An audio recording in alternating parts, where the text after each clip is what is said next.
Okay, actually, let me not ASMR this. That's kind of crazy. That's kind of freaky. What's going on, everybody? Yanks Talk Ball. We are back in the building. The full squad is here. Another great, entertaining weekend of football for some has gone down, and we're here to break it down, talk about it. You already know what time it is. Make sure you can support us on all these audio platforms, all the channels out there, everywhere. Yanks Talk Ball. But let's talk about the squad, the lineup. You know what I'm saying? Nobody on the bench today. It's all starters. You know what I'm saying? Let's talk with Adrian, man. What's going on, fam? Welcome back. Yeah, what's going on? You know, I like that intro. It was really cool. You know, it was I like how you're trying to try different things, you know. I feel a bit of Thank tension you. between the two. Huh? Well, let's talk about Almost like something happened this weekend. you know, yeah, so things transpire. We'll get, but I appreciate the compliment, man. I'm trying to switch the shit up. Any tension got dissipated by that disgusting, boring game, man. Uh, Like, Yeah, I would there's like both of you nothing guys left. to. We'll talk. I need some public apologies from both of you guys. Public right apology. I ain't I love apologizing for watching that shit. I ain't apologizing for shit. But we'll get to that. apologize for what was a tactical masterclass. Facts. That was a chess match, brother. I don't know what else to tell y'all. But we can get to that in a second, though. But we gotta talk. Chase is back in the middle. What's going on, Chase? now. Speaking of public apologies, I'd like to publicly apologize for that Chelsea performance. A 2-2 draw against Burnley with 10 men is up there with At the home. worst of the season. At home. At home. Bald man's And Cole Burnley. Palmer and Cole Palmer was if it was a 2-1 game, I would have been on this Yeah. podcast talking wild shit. So that was You would have had to get that was a haircut. upsetting.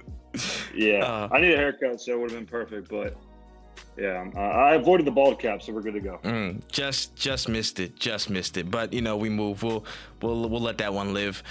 No Chill Gene, he's back in the building, just a little bit older. You know what I'm saying? What's happening with your dog? 30 years old, man. Never thought I would see the day. Yeah. Man's aging like Rashford, bro. No, I'm Crazy, playing. I didn't Nah, think but you what's tell it the called? truth to the viewers, man. Yo, nah.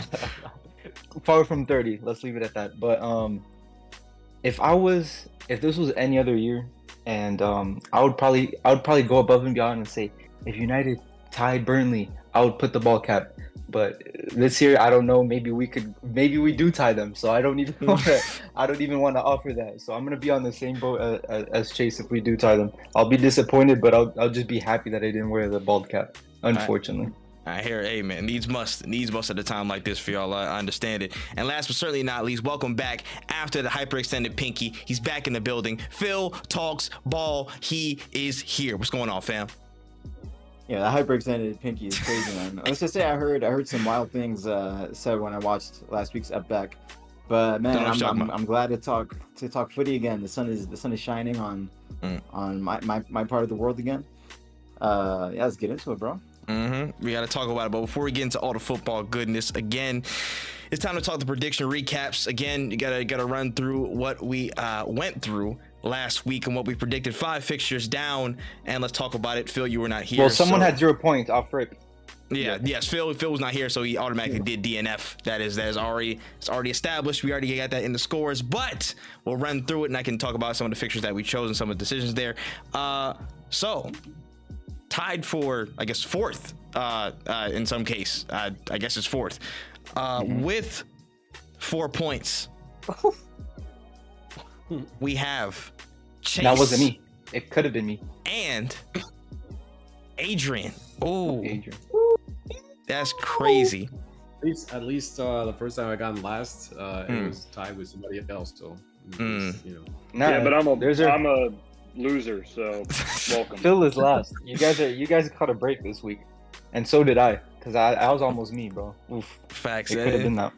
And based between the gap of 4 points, the winner this week with 12 points is me. I've won with 12 points. Gene has That is a 8 shameful in week. second. That is, yo, let's So talk bad. about it, bro. Let's talk about, yeah.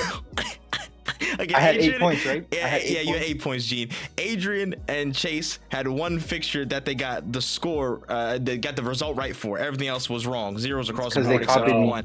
I for a think tie. for Adrian and Chase, it was Real Madrid. Yeah, it was a Real Madrid game against Athletic Club, and that was even less. That was underwhelming than I expected.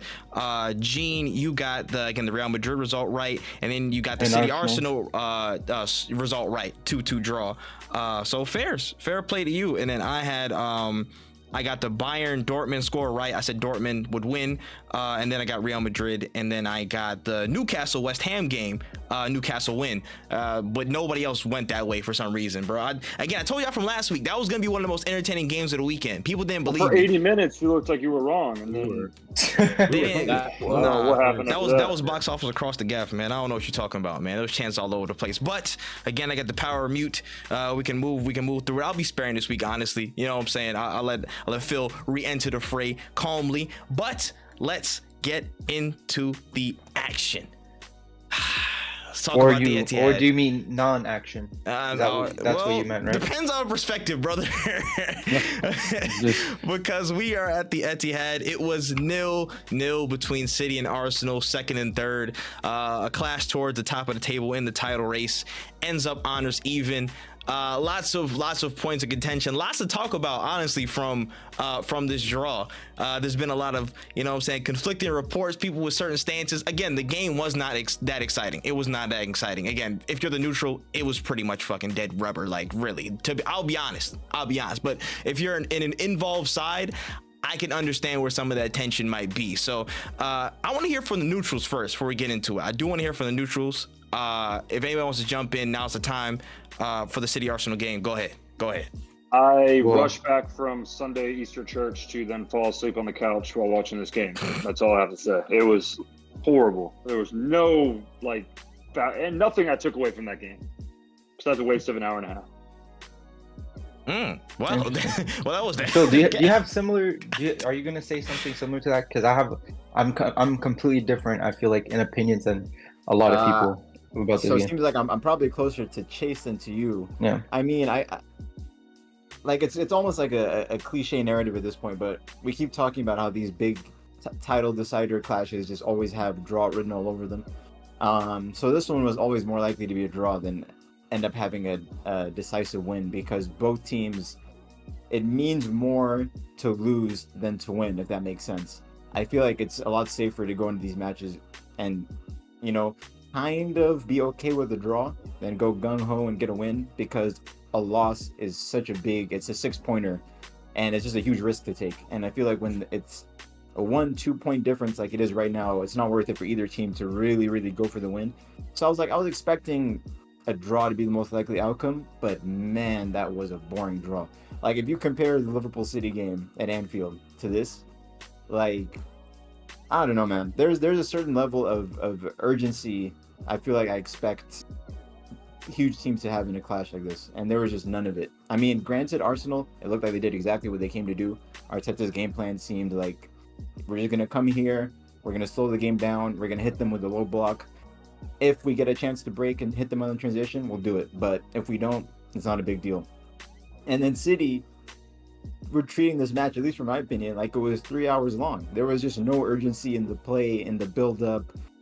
Like, there didn't seem to be a moment where they thought, oh, there's 20 minutes to go, 10 minutes to go, we should do a little more to get the goal. I mean, Pep subbed on Doku to try and give a little extra, and man did his best Yannick Bolasie impression. Like, it was just... Man, it was just so disappointing from the neutral perspective. I mean, from a Liverpool supporters perspective, draw was the absolute best outcome. I'm glad with that. Whoa. But from the neutral, wanna... like a fan trying to enjoy the match, I would have liked to have seen a bit more risk taking from both sides. But I totally understand why neither manager really wanted to do that, and why it ended up the way it did. I mean, I guess like Trey was alluding to earlier, interesting chess match, like good tactical insights to take from it, but it was not a very fun spectacle. And I mean, they're not obligated to make it a fun spectacle. They do what they need to win or get the title at the end of the season. So that's basically which I would say, like, on a serious note, under all the circumstances, when you take into account everything that this match had going on, Arsenal, like you said, did exactly what they would have wanted to do, and City didn't do enough. Arsenal went into Man City's environment, got a draw, limited them to one shot on target, and ultimately at the end of the day kept a 1 point lead in the table over City, which at the end of the day, if both teams win out now, which I doubt would happen, but hypothetically the title is in Arsenal's hands compared to Manchester City, who now has to hope Arsenal stumbles at some point on the journey. So it was boring. I don't know why Gene's shaking his head, but statistically, that's how it goes. If both teams win out, Arsenal would Statistically, I thought, one, you hated stats. Two, you have to zoom out. You can't just look at this one game. Yeah, if you look just at this game, you have to wait, let me speak. I let you guys speak, and I've been quiet. You could shake your head like me instead of interrupting. Yeah, there you go. So you have to look in the remaining fixtures also. You can't just. Arsenal still have United away, Spurs away. They have fixtures ahead. Where City, out of all of these guys, their toughest is Spurs away. Other than that, everything is either at home or they're going against dead teams. Like, for them, their schedule is easy. For them to tie this game, it's more than okay because they're, 1 point difference, where they don't have as many fixtures as Arsenal does. So understand that, where they didn't want to lose that game. Same thing with Arsenal. You're going to Etihad. I don't know when was the last time someone won there. You know what I'm saying? In the Premier League, with Rodri starting, all that stuff. But you always know that I criticize like these matches, like City team, like I do that the most. But in this, you're going against the best team, like in England, like top 3 team in England, and nominate them as like they can't do nothing. It was like Manchester United. Like it was like Arsenal. It was like City against Manchester United, except Arsenal are obviously better defensively than Manchester United. But I just didn't expect just to sit on their butts and just hope of the win, because that's what they did. I just didn't expect that in my opinion. City did what they do. Not gonna risk it, but they still tried. Bernard inside that box like it was nothing. He just couldn't get any space because Saka was playing right back and whoever else was playing left wing was playing. It's just, you can't really do much and just hope some magic comes out of it. That's just how it. So when Manchester City does against Burnley, yeah, I'm gonna be pissed at Manchester City because they have a super squad. But when they do that against a team like Arsenal, I'm impressed. To hold those guys to 20 whatever % possession, and they're so scared to do anything that they have defenders. I mean, that just goes to show you don't have what it takes. You don't want to beat a team and win the league, especially with the fixtures you have ahead of yourselves. And that's why I said that this game was important for Arsenal to show something, and they just wanted to show their defensive prowess. So to be honest, I think those fixtures might be a big reason why Arsenal set up the way they did. Because tell me if you feel the same way, Trey, but I'm thinking from an Arsenal perspective, they're not going to win the title at the Etihad on Sunday. Firstly, because it's not just a 2-horse race. There's Liverpool involved as a part of it. So even winning there, as great as it could have been, doesn't win you the title. But if they went there and lost, that's very close to losing the title, even though it would only be 4 points off, I think, as a difference, or maybe 3 points off. Yeah. Just in addition with the fixtures coming in later, it just seems like such a big hurdle. It would be 2 points off. Well, 2 points off City. Yeah. We're talking about from that point. Yeah. It just seems like 2 points from. They would just be 1 point still behind. Oh, no, sorry, Arsenal 2 points behind Liverpool too. Behind Liverpool. Mm-hmm. So my point is, with the fixtures coming up, being 3 points behind Liverpool heading into the final 9 remaining game weeks just seems like too big of a hurdle. So kind of like what I was insinuating earlier, the risk reward, while winning it is huge, I think it does more harm to you to lose this match than it benefits you to win, from an Arsenal perspective. Which is why, to me, I completely understand why Arteta went in with such a conservative setup, thinking we're just going to camp out with the low block. And again, I mean, Arsenal had a few promising transitions that they maybe could have gotten something out of. And I agree with Gene. It was almost the exact game plan Ten Hag went to the Etihad with. But yeah, Arsenal is a much, much better defensive unit. That when they set up a low block, like good luck scoring. It's not going to be easy. So I have no, like, Arsenal did what they needed to do. My bigger disappointment comes with City in that regard, because while of course it's so hard to break down a defense as tight as Arsenal when they set up that way, I don't know. I just expected more urgency. This is now, I believe the stat is, out of all the big 6 clubs, City's only beaten United this season. They drew both times with Liverpool, 1 point from Arsenal, drawn with Chelsea, drawn with Tottenham. Like, I don't know. Adrian, you can jump in here too, but I just think there was a missed opportunity from City's point of view to almost knock Arsenal out of the horse and make it a bit of a two-way battle going into April. And I want to agree with that. That they had no urgency. Like when there's like 10 minutes to go, 15 minutes to go. I don't think that's Pep's fault. I think he made the substitutions to try to get it going with like he had urgency to win the game. But whenever you sub in Doku, you're not subbing in Mahrez. You're not like Gundogan's not going into the game. Let's be honest. Doku played like hot garbage. Like Okay, he but got at in least and he was just progressive. like he was dribbling players. Progressive, but he's kicking the ball into Who this gives a like fuck you about know that to end the. product? I That shit I is think it terrible. wasn't even a Yeah, corner he's kick. terrible. I mean a goal kick. He's just trying to bad. do something. Grealish went in there. Grealish went in there in a. I thought Grealish had an amazing. No, I thought he was doing amazing. He put some crosses in. Like he was just doing what he does. You're not gonna get Grealish to go in and score from 30 yards Grealish had a out. better He was final putting good ball crosses than, in. Yeah, he had a better final ball than Doku most Yeah. of the time in the Holland, I when mean, he came on. Holland, I don't know what he does in these games. I really don't. Yeah. He just gets mad that he gets boxed and I'm tries to fight. Yeah, I want to get the individual players in a second, but just to round it out though, Adrian, I just want to hear your overall thoughts about how the game went, and then we can go you and me. Then we can talk about individuals and stuff, and single some people out. Oh yeah, from our perspective, from City's perspective, it was poor. Didn't create anything the whole game, basically. No chances. I think even Arsenal created, they didn't have any chances, but there were a couple of half chances maybe at most. But it was I think it was a strange setup from the beginning. Maybe it was something we had to do because, I've been critical of Kyle Walker this season, but maybe we missed him in this game because we started Akanji and then we moved forward into the left-hand side and he was ineffective out there, even though he's been playing, more of a number 10-ish, right-sided number 10 role this season, where he's been playing very well. So we had to change that. Bernardo Silva was trying to do what he does at right wing the best he can, but at the end of the day, I don't think that's ever been like his most effective position. But he tried. So that leaves us with Holland and Kevin De Bruyne and Rodri were the only players that were even likely to take shots at goal in this game, and that wasn't happening because players like Rice and they were in the midfield. They were impeding that from happening. Holland wasn't getting the ball, and as far as like everybody knows, Holland is basically useless unless we're giving him chances in the box, maybe outside the box. But unless he's getting the chance to shoot a goal, he is useless. That's the truth. So there was never any rhythm from us. I don't think the setup was for what we need at the moment, and then even the substitutions a bit questionable. I think Doku, he came in and played on the right-hand side. He hasn't really done that much this season for City. He tried. His final ball was poor. So it was completely ineffective. Grealish was decent. He changed a little bit of the dynamic of the game. But at the end of the day, we couldn't, there wasn't enough time. Can I interrupt on that note, Adrian? Yeah.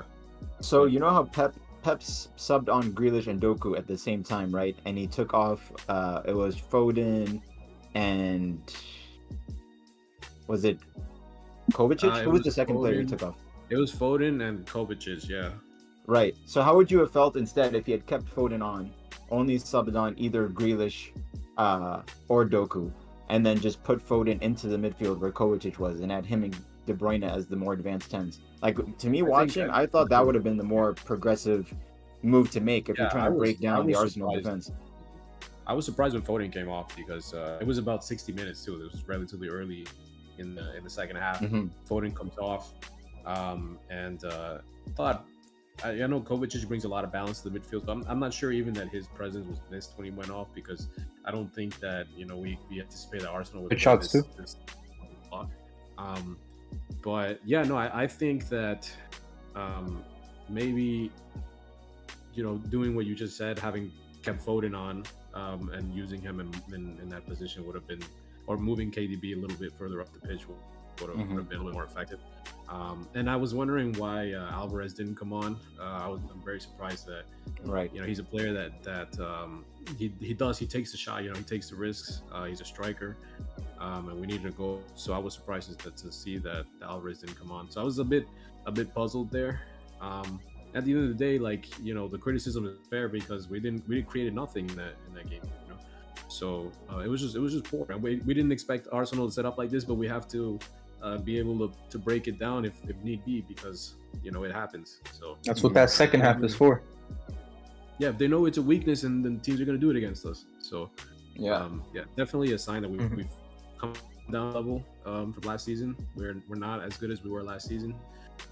We don't have Mahrez anymore to come off, and he was getting 20 goal contributions despite a season, despite that he was on the bench a lot of the time. Yeah. Gundogan was adding another 15, 20 goal contributions. So we're talk not about that in getting a second. Yeah. But yeah, I can speak from my perspective. So let me just say this. So suppose you meet somebody on the street, y'all get into a scuffle, right? And you're like, all right, bet, I'm gonna punch this dude in the fucking face. I'm gonna flurry at him as fast as I possibly can. And he dodges all of your punches and uppercuts you so hard that you sit on your ass. And you're like, oh, you're on the floor, you're assed out, blah blah. A year later, you see this person, the same person, and you're gonna get into a fight. Do you do the same three things same flurry that you try and do, or do you try something different? And my point being, people who try to move the goalpost because we changed our approach, try and be a bit more pragmatic and defend our lead. Y'all can hold nuts. And this is directly to Twitter. Defend what lead? What lead? No, What lead? no, Defend what lead? Okay, no. Let's Okay, that's just not say what I mean. defending- That's not what I mean. Defending Defending a 0-0. defending our 1 point lead over them and not trying to concede. Okay, listen, this is my thing. People moving goalposts, hold nuts. First and foremost, out the gate. You know what I'm saying? I don't want to be PC here. Straight down the barrel. Hold nuts for that. Because last year we pressed man to man the whole time. The whole 90, we tried to press man for man at the Emirates and at the Etihad. You know what I'm saying? We tried to go. Yeah, you guys. They keep comparing the game that. to the Emirates. This is the Etihad. This is a completely different scenario. Yeah, and with that, Like, I'm talking you about know last season.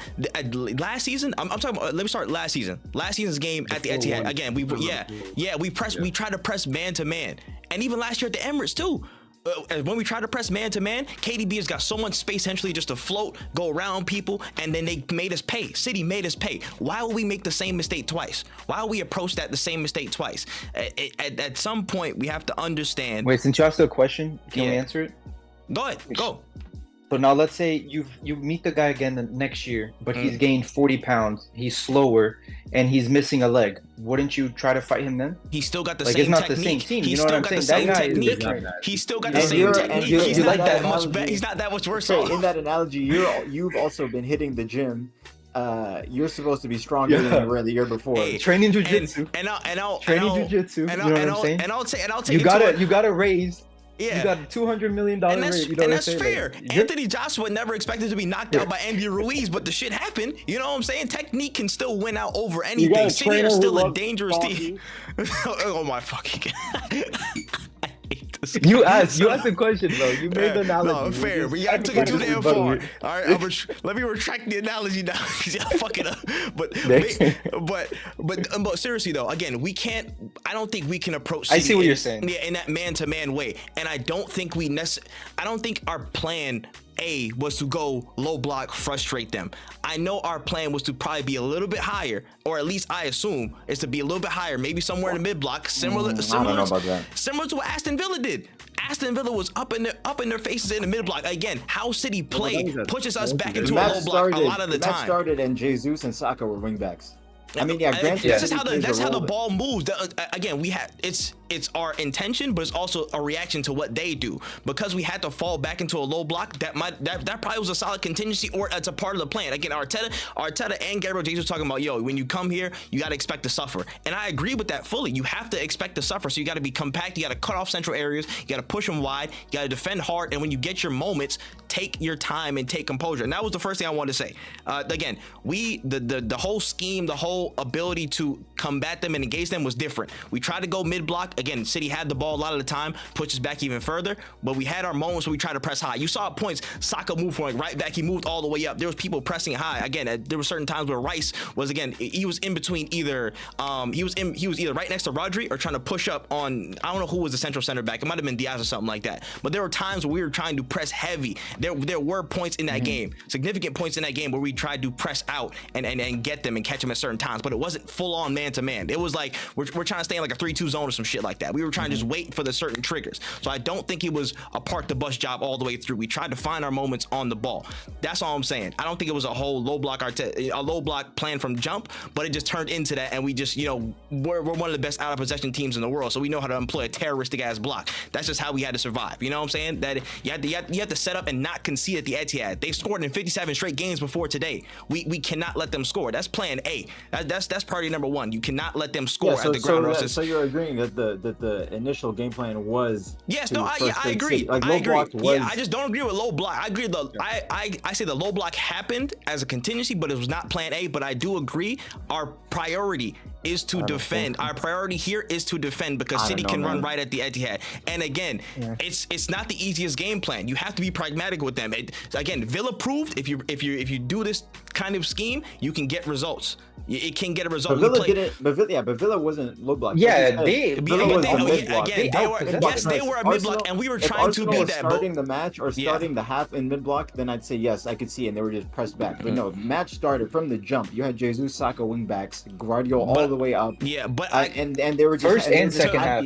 To me, I'd say the second half for like the maybe first 5 to 10 minutes of the second half, Arsenal looked like they had grown into the match, and they were actually like doing some stuff. Odegaard was linking up with Saka and White on the right, like it looked a little promising.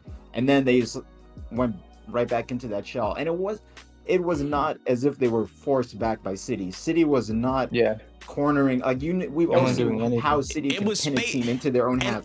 That's not what happened. And I don't think that's necessarily what happened either. But again, you saw how Kovac just ended up in the back line. I feel like they were trying to bait us out a little bit, and we weren't trying to go for that trigger. We were trying to be patient. We didn't want to jump. It was like motherfuckers in a Western movie, high noon, just looking he was gonna twitch and shoot first. You know what I mean? Like I feel like it was just that we were trying to bait. It was like there was baiting moments. There was that. I feel like that's the whole reason why Kovac was so far back. I didn't know why he didn't want to drive more with the ball and get into central spaces, or at least attempt to. But I feel like him being that far and having a bit more numbers in the back to secure, stuff with build up and whatnot, might have been a tactic to try and bait us a little bit more forward and try and, again, take more risk in that area. And I feel like we wanted to at least be more conservative to hold our block and hold off central spaces, because the more one wrong move and the ball's already to Foden and they're already on a run. You know what I'm saying? They can do that. So I feel like it was just the ability to stifle them was priority number one, and then build a platform on counters to show a bit more, again, I don't know if pause is the word, concentration, a little bit more composure to hold the ball a little bit longer. I don't think that went our way. I think the attacking front is where I'm disappointed because we didn't have enough, again, just composure to hold the ball and, again, for a longer amount of time, string passes and hopefully get something going. Would the game have been different if Martinelli started and we had maybe a bit more of an outlet? Maybe, but I don't want to talk about, all the ifs, ands, and buts with how we saw it.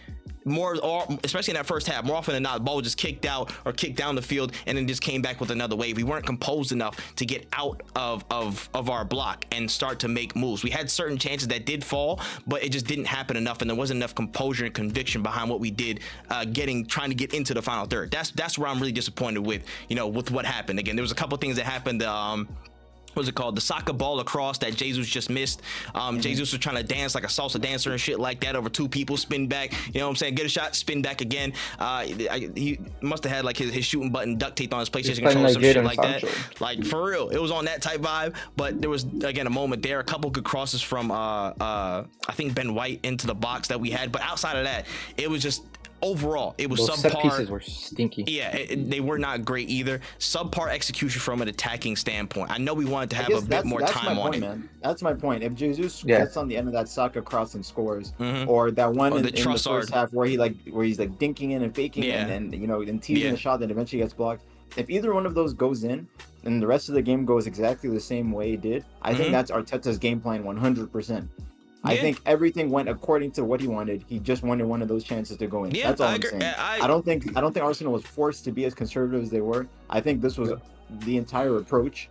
And if they had chances to press City a little higher when it came, like when Kovacic was turning it over in his half like he did a couple of times, when those chances came, then go ahead and pounce and force them under some pressure. But for the most part, settle in this low block, frustrate them, take 0-0 if we have to. I just think that's the plan. I don't like I said earlier, I don't think that's a problem.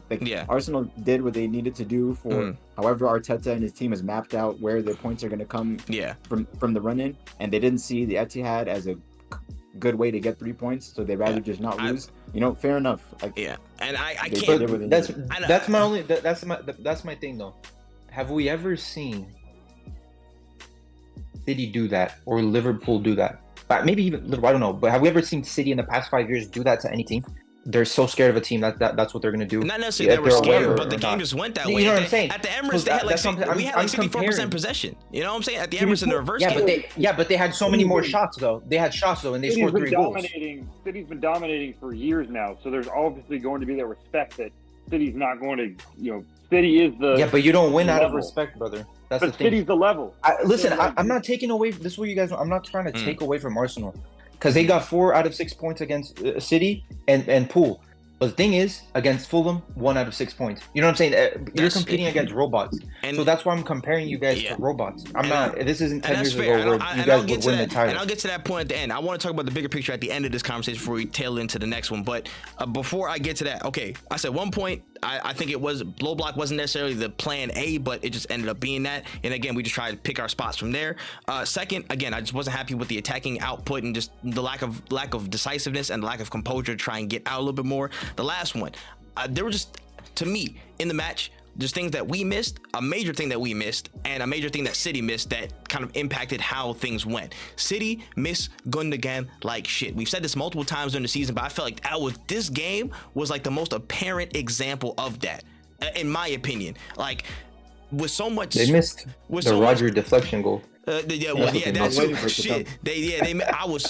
There was a point where Roger was like getting central, and then like Declan Rice slid tackle. I was like, yo, don't let this motherfucker shoot shit. Don't let him shoot a goddamn thing, bro. Get him away. But again, I think City missed Gundogan like crazy, bro. The way he just naturally knows where to overload certain spaces, get close to KDB and link up a little bit in central areas to try and break things down.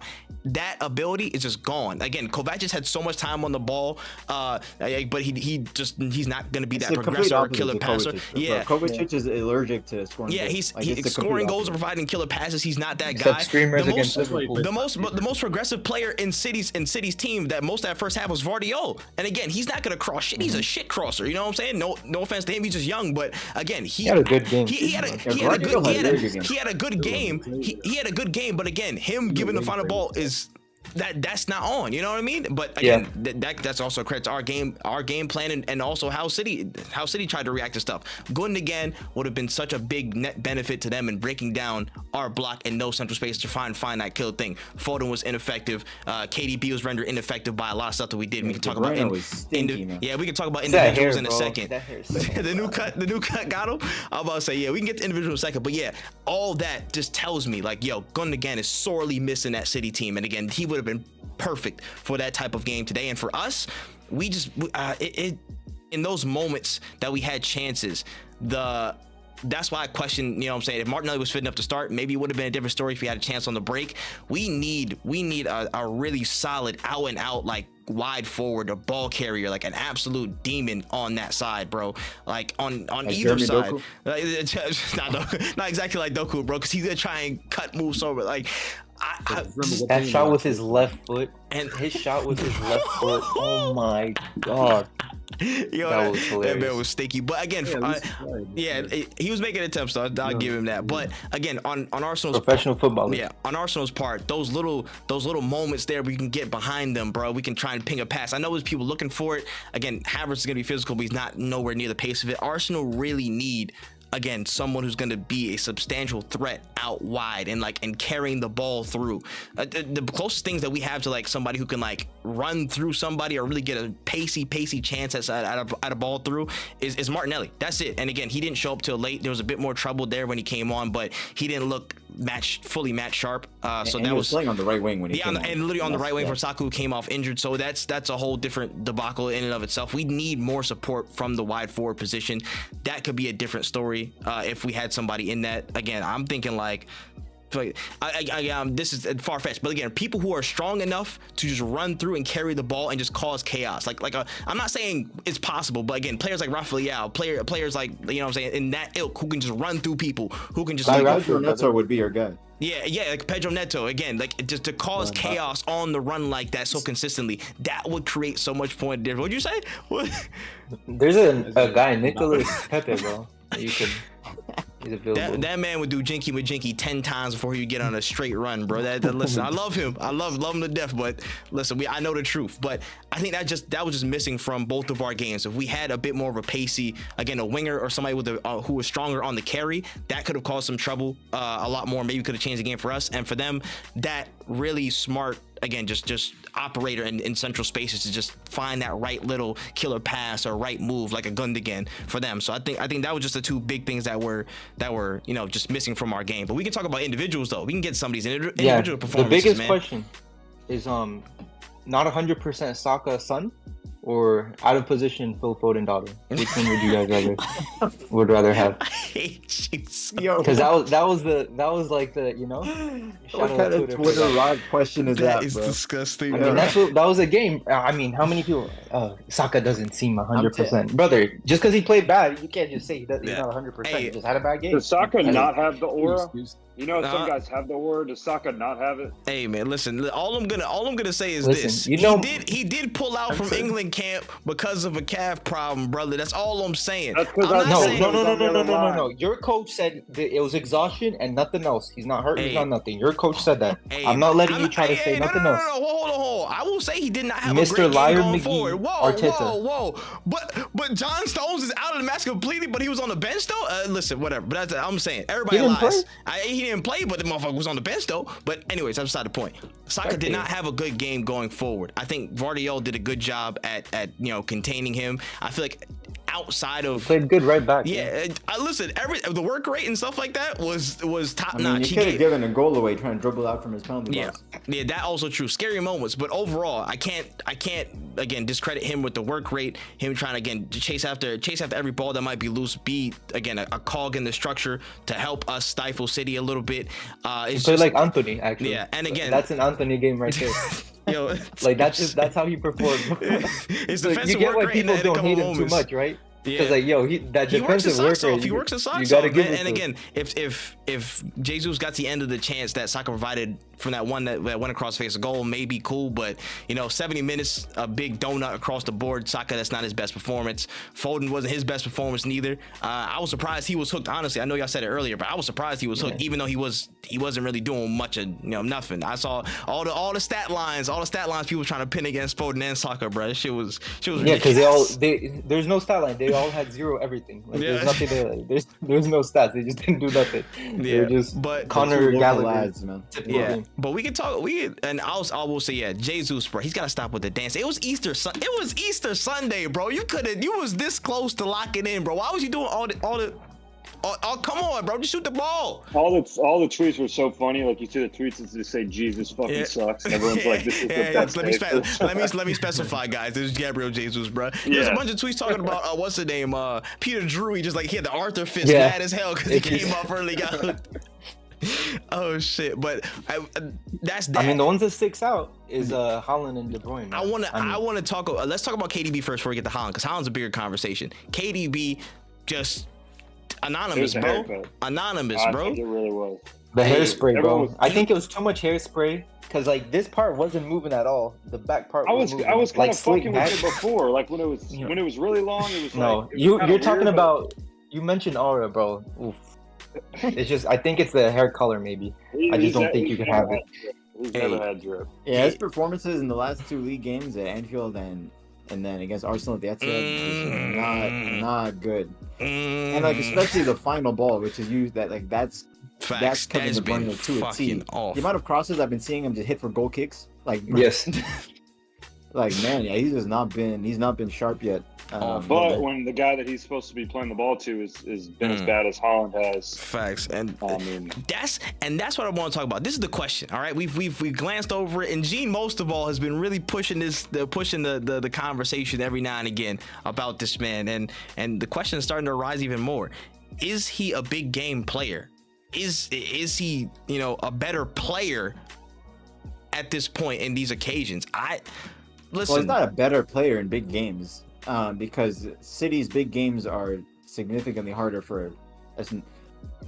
I'd say for any natural number 9, a big game is extremely hard. Think of all the best number 9s in the past decade. So Lewandowski, Suarez, Harry Kane, Haaland, like people have labeled that same criticism at all of them for not showing up. Well, at Harry big Kane games. misses the games. We can't even But- have him. He will but just no, completely no, miss the game. I can tell you right now that all It's been the a games that criticism he did of against all- City, Oh, like Mhm. hardly in any of them he performed. Like I'd probably Right. say maybe twice out of all the years. Right. All the people now that are going crazy this season saying, "Oh, clearly Harry Kane is the best striker in the world," like you'd be a fool to say it's Haaland. These would be the same people like 2 years ago saying Kane's not a big game player, like he doesn't do anything when Tottenham or England needs him most.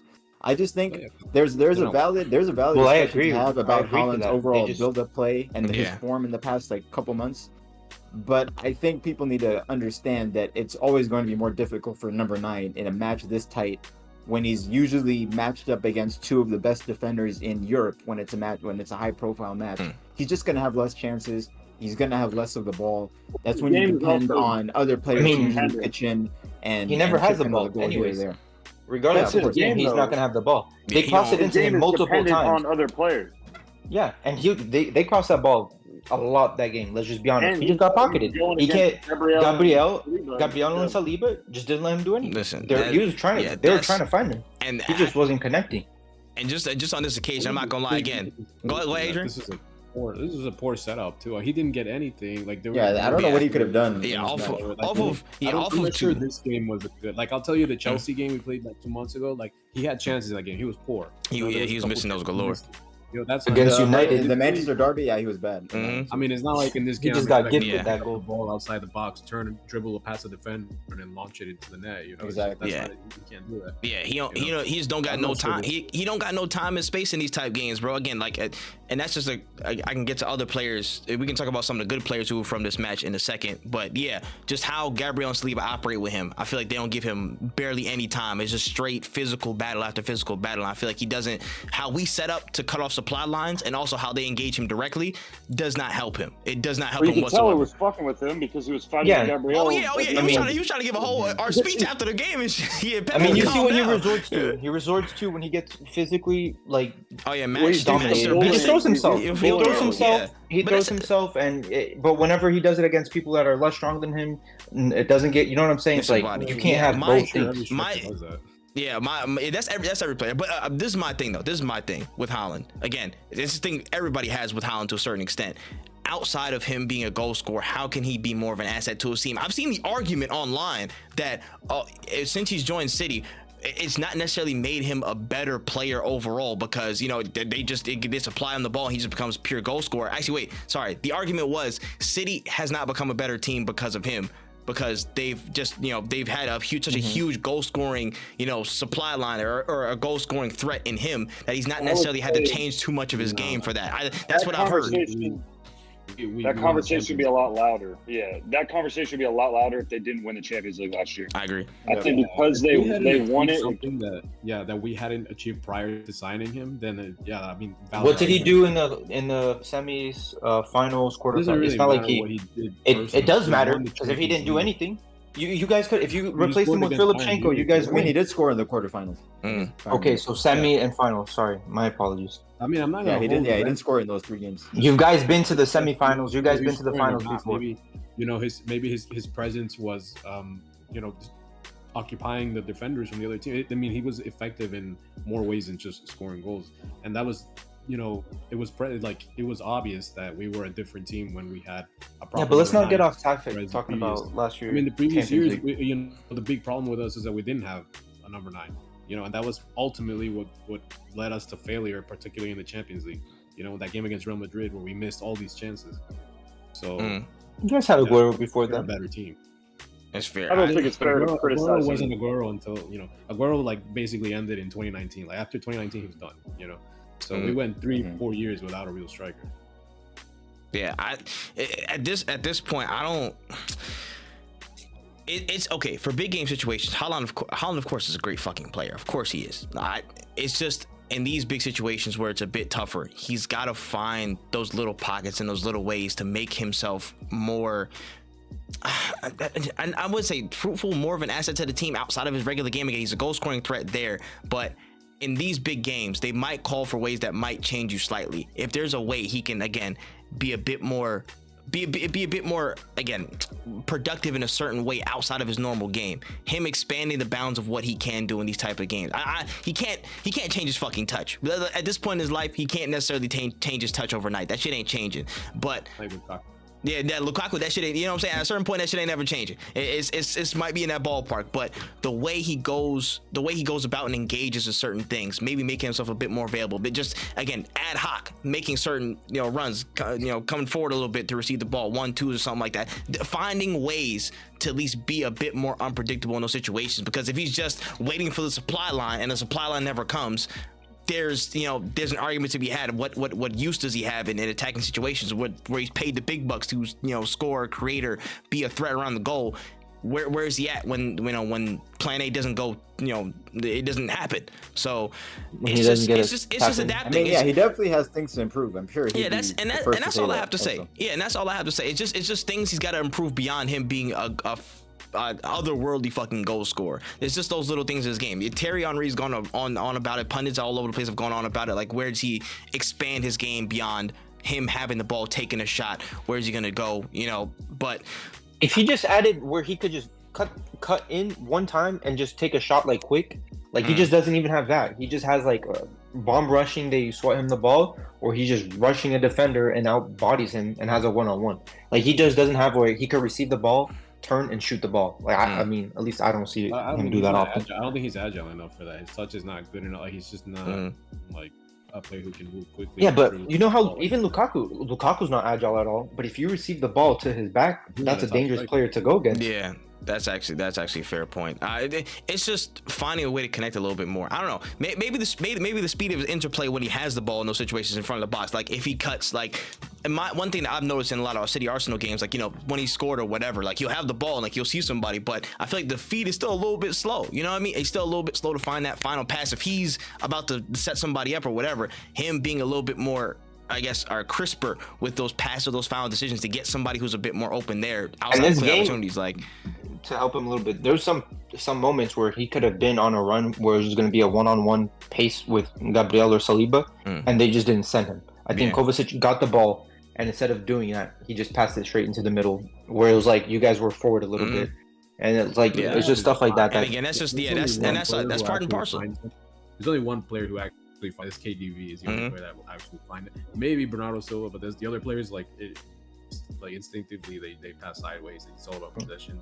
So that doesn't happen very often. Like, doesn't actually try to play that ball through him. Yeah, and before I don't think massive changes to his game. Like, it's just maybe there's little things, but overall, it's always going to be the same. He's always going to be a box nine, a guy that we're going to build our team around giving him chances in the box, and we're not doing that at the moment. So I mean, he's suffering from it, and that's really basically what it is.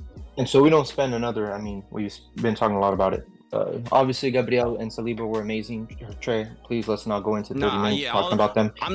We know already. Like, I'm not saying I'm not going crazy about Gabriel Saliba. Y'all know about that already. I just want to talk about Kivio. Chill.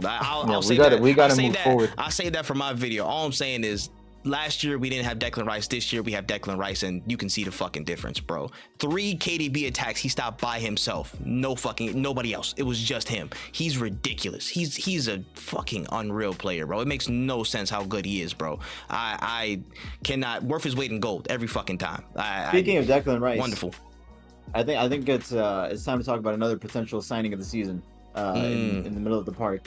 If we want to get into the match at Anfield, man. I don't know if you guys have been watching Alexis McAllister since the turn of the year.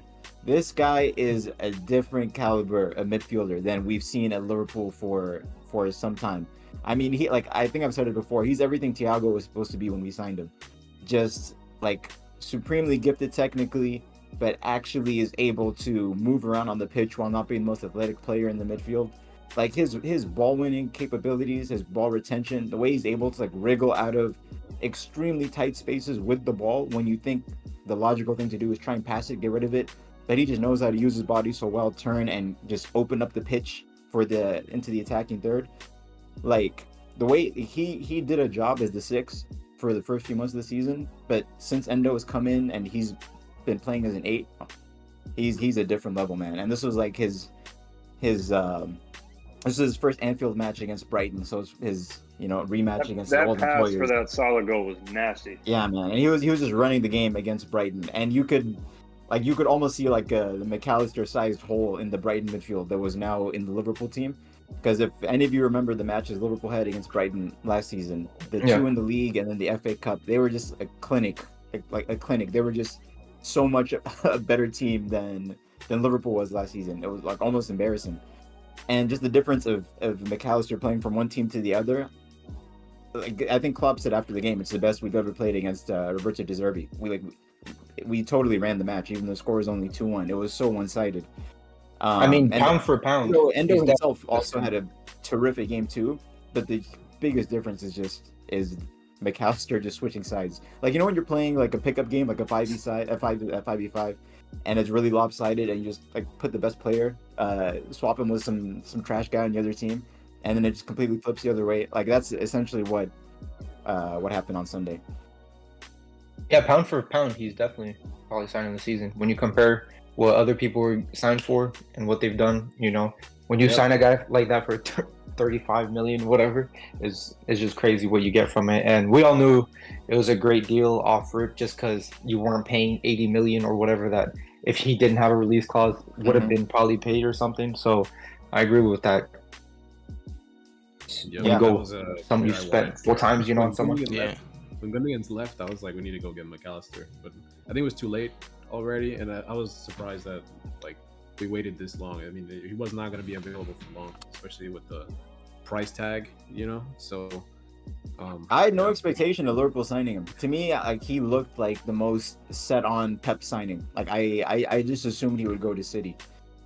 So like, while I talked about wanting Liverpool to sign him like beginning of 2023, like shortly after the World Cup, like when his stock just kept going up at the end of the season, I was like, he's out of our league, especially going into Europa League. Like, there's no way we can get him when City is in the market for a number 8. But I don't know if it was the case of City not going after him or just Liverpool having those talks with him much earlier.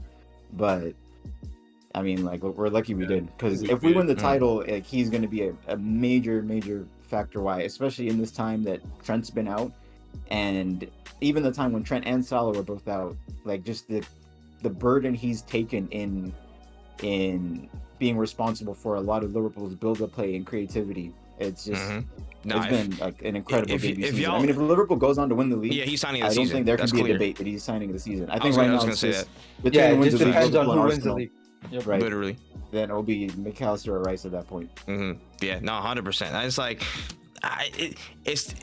it's tough looking at just the picture of the league and stuff like that. And again, it's still debates around the air saying like who has the easiest run in, who has the hardest run in, and stuff like that.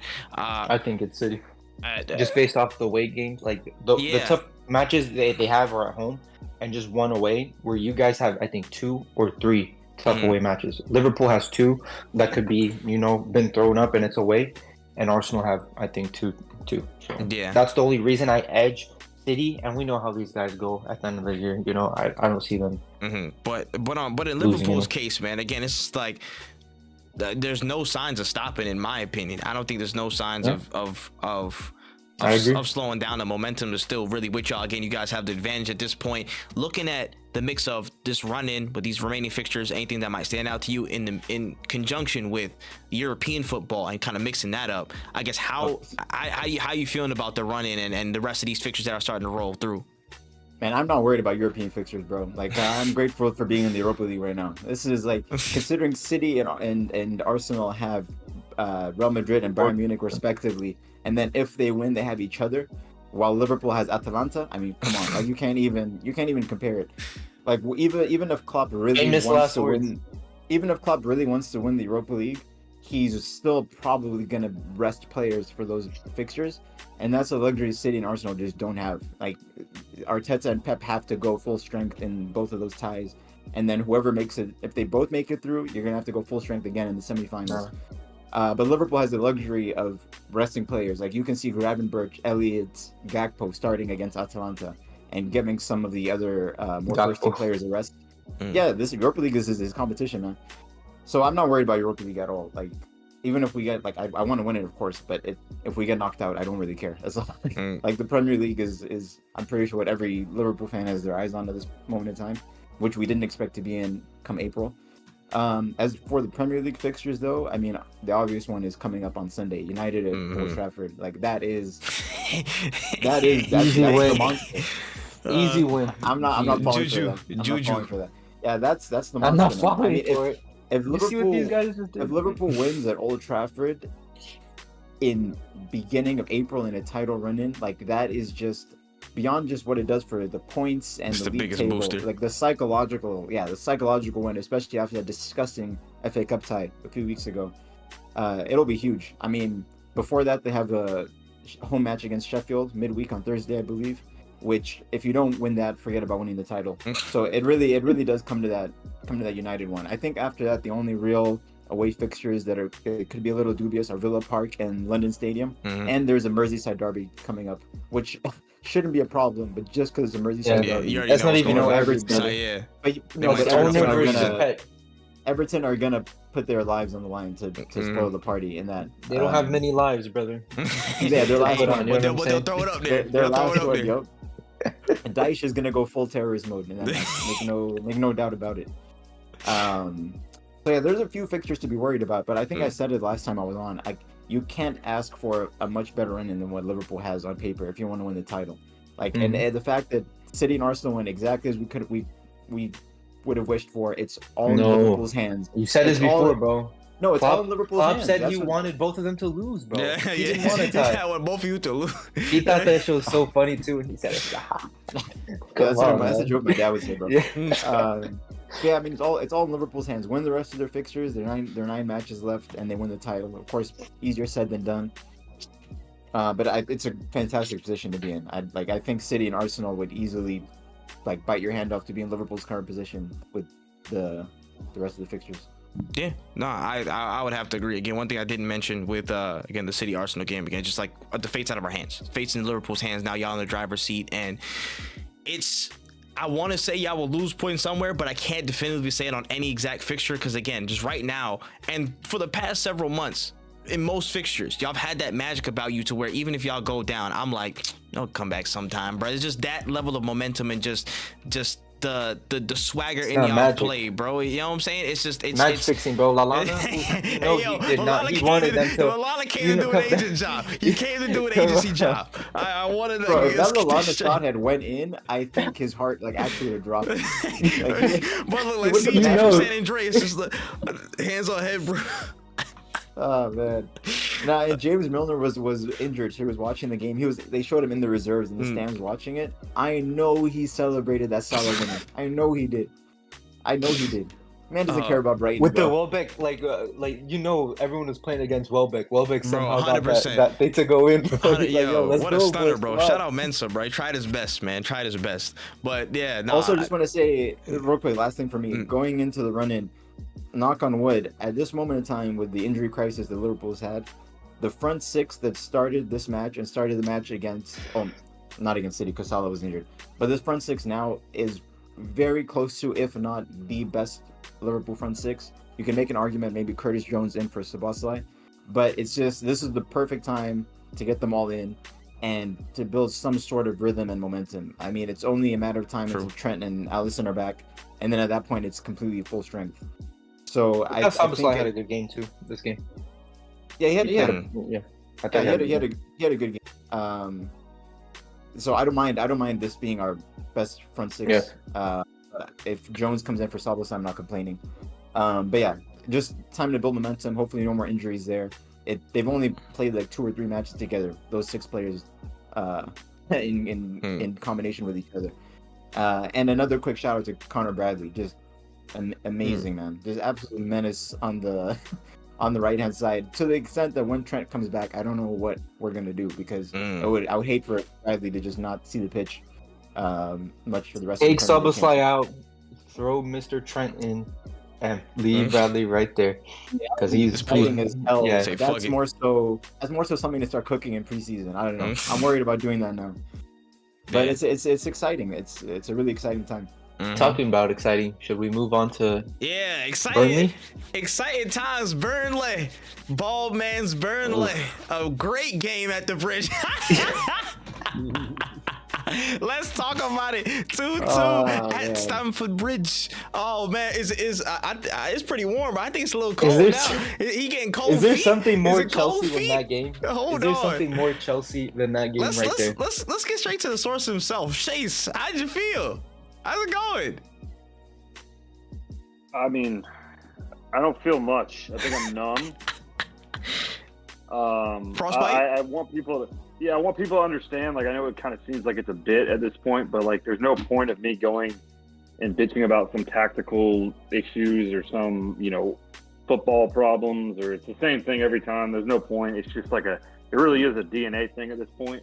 It's like they just expect to lose, and I don't know how you fix it unless you have guys like Jorginho and Mason Mount, and I hate to say it, but Kai Havertz, like guys like that.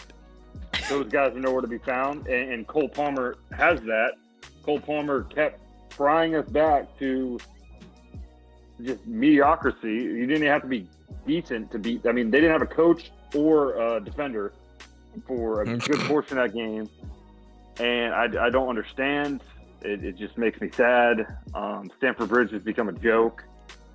I don't know. It's like where the scary thing is, I don't see where you fix it, because these guys signed 10-year contracts, so they're not going anywhere. And even if they go anywhere, they're going for half the price. So unless Neymar's ACL gets repaired and he comes and saves the day, I just don't know. It's like it's at that point. Listen, And now Bully's big signing in baseball is like has a massive betting allegation going on. So he's probably more focused on that than actually the play. It's bad. Unrelated, I've started to become a translator. I've been doing my lessons and stuff like that, but that's another topic for another day. Listen, speaking in embarrassed terms, man, I think the only solution at this point for Chelsea is to liquidate, bro. Get rid of the club. Yeah. Get him out of here. The worst part is what's going on. Who do we play on Thursday? Guess who we fucking play on Thursday? And I know what's going to happen. At Stamford Bridge, though, I think you guys win it. Who gives a shit? Seriously, I think I'm gonna give you guys the benefit of the doubt in that game. Seriously, I hate when he does this shit. I hate when he does We'll talk about that What's picture. so funny? At this point, I'm pretty sure if you just put Cole Palmer into Chelsea's team last season, they'd finish in the Europa League places. Yeah, and literally, Yes. y'all would have Like some momentum. they made an actually brilliant signing there, and then everything else was Put him in a miss. pile of In shit. everything else was just a miss. If You gotta you, think I they mean, could have saved. if you have an 300 million AK-47 and you're just shooting sold from Palmer. 1 centimeter away, eventually one bullet is gonna hit. You know that's what I'm saying. I mean, That's what I'm saying. If you add Kovacic, Jorginho, Havertz, and Mason Mount into this Chelsea team and for Loftus-Cheek, sure. they're better team. Yeah. Literally. Yeah, 100%. Wins. And Lukaku as striker too. Yeah. The level of logical moonwalking Chelsea have done over this past year has been fantastic to see. Honestly, I personally love it. It's hilarious. But just to look at the game though, y'all even had help, bro. Y'all had one of the most egregious pen shouts I've ever seen in the league this season, bro. 18th place, 19th place, Bro, and you can't beat them. I don't know how they called that a pen. I don't know what the world was going on. Mudrik's touch, bro clears football pitches, bro. He's an NFL punter with his touch. He had nowhere. It was nowhere near I've him. never seen that. And a one light And tap on Mudryk the has shoulder and Haaland's got touch, like he bro. got shot. Like Jason Bourne sniped him, bro. That was ridiculous. That was the most ridiculous decision I've seen. Like that's top 5 this season. That's top 5 this season to me. That was ridiculous. The VAR penalty was saw cool, that though. and they were like, Yeah, bro. VR, like, yeah, you're good. You're good. Just wave it off. But even still, and honestly, y'all should have lost this game. Y'all should have lost this game. Who was it at the end? Was it Jay Rodriguez? I can't remember. Who was at the end. Yeah, it was Jay Nicholas Rodriguez. Jackson, bro. Yeah, Nicholas Jackson. if Jay That's still Rodriguez surprising. didn't hit the bar and then skied it over the bar right at the end, y'all would have been I would have seen you in a ball cap today. You would have been in a ball cap today, brother. Oh my Shea wouldn't have showed up. Wouldn't have been Oh here. my goodness. Yeah, he wouldn't have been here. And please don't mention bars, right? Like crossbars or anything that I'm too close to you, please. You know? I don't even know where they sell ball caps in Memphis. It would have been a whole thing. But Hey, Amazon, brother, You get don't that have to 1 shake day his head, shipping. bro. Get that 1 day shipping, man. That's all I'm saying. Get that Prime. Get I that know, Prime. just- It yeah. was don't forget it was Either a that suit or- and the baseball cap too. I would have Yeah. accepted a durag if you came in a durag. No, I can't. Looking I like can't do that. 2007 Vince McMahon. Nah, bro. I don't know if that's even. I don't know if that's PG anymore, bro. I don't even know. I would if have we can do just, that. I just would have loved to see it just so he would get kicked the first minute and that's it, bro. Nah, but again, what's it called? The goal from what's the name? Cullen. That was a fire ass goal. That was a really good goal. O'Shea goal was just funny. I'm sorry, the defensive organization was just shit from Chelsea. Petrovic, and what's going on there? Man, just class That let it roll, son. I was bigging him up a lot of season. I might Yeah, have he's so seen was some of them Chase. shits. I thought So he was was playing Chase. well so far. Yeah, but this That was game, the howler. even despite a valiant performance from Cole Palmer, again, you know what I'm saying? Penn Palmer, I'll leave that another day. He's actually a good player. I'll give him just due. But the second goal was really good. Good move from Sterling. But again, it's just not enough. It's just not enough for y'all. You know what I mean? You gotta even the scores But they out. go into these games expecting for that to happen. It's just, I think Palmer's the only one who actually thinks that they could win a game or play at that level. Yeah, unless y'all play a top 6 team, well, most top 6 teams except a couple. But There was a cross from Paul. That was an insane cross from Palmer at the end, and Sterling Yeah. missed that.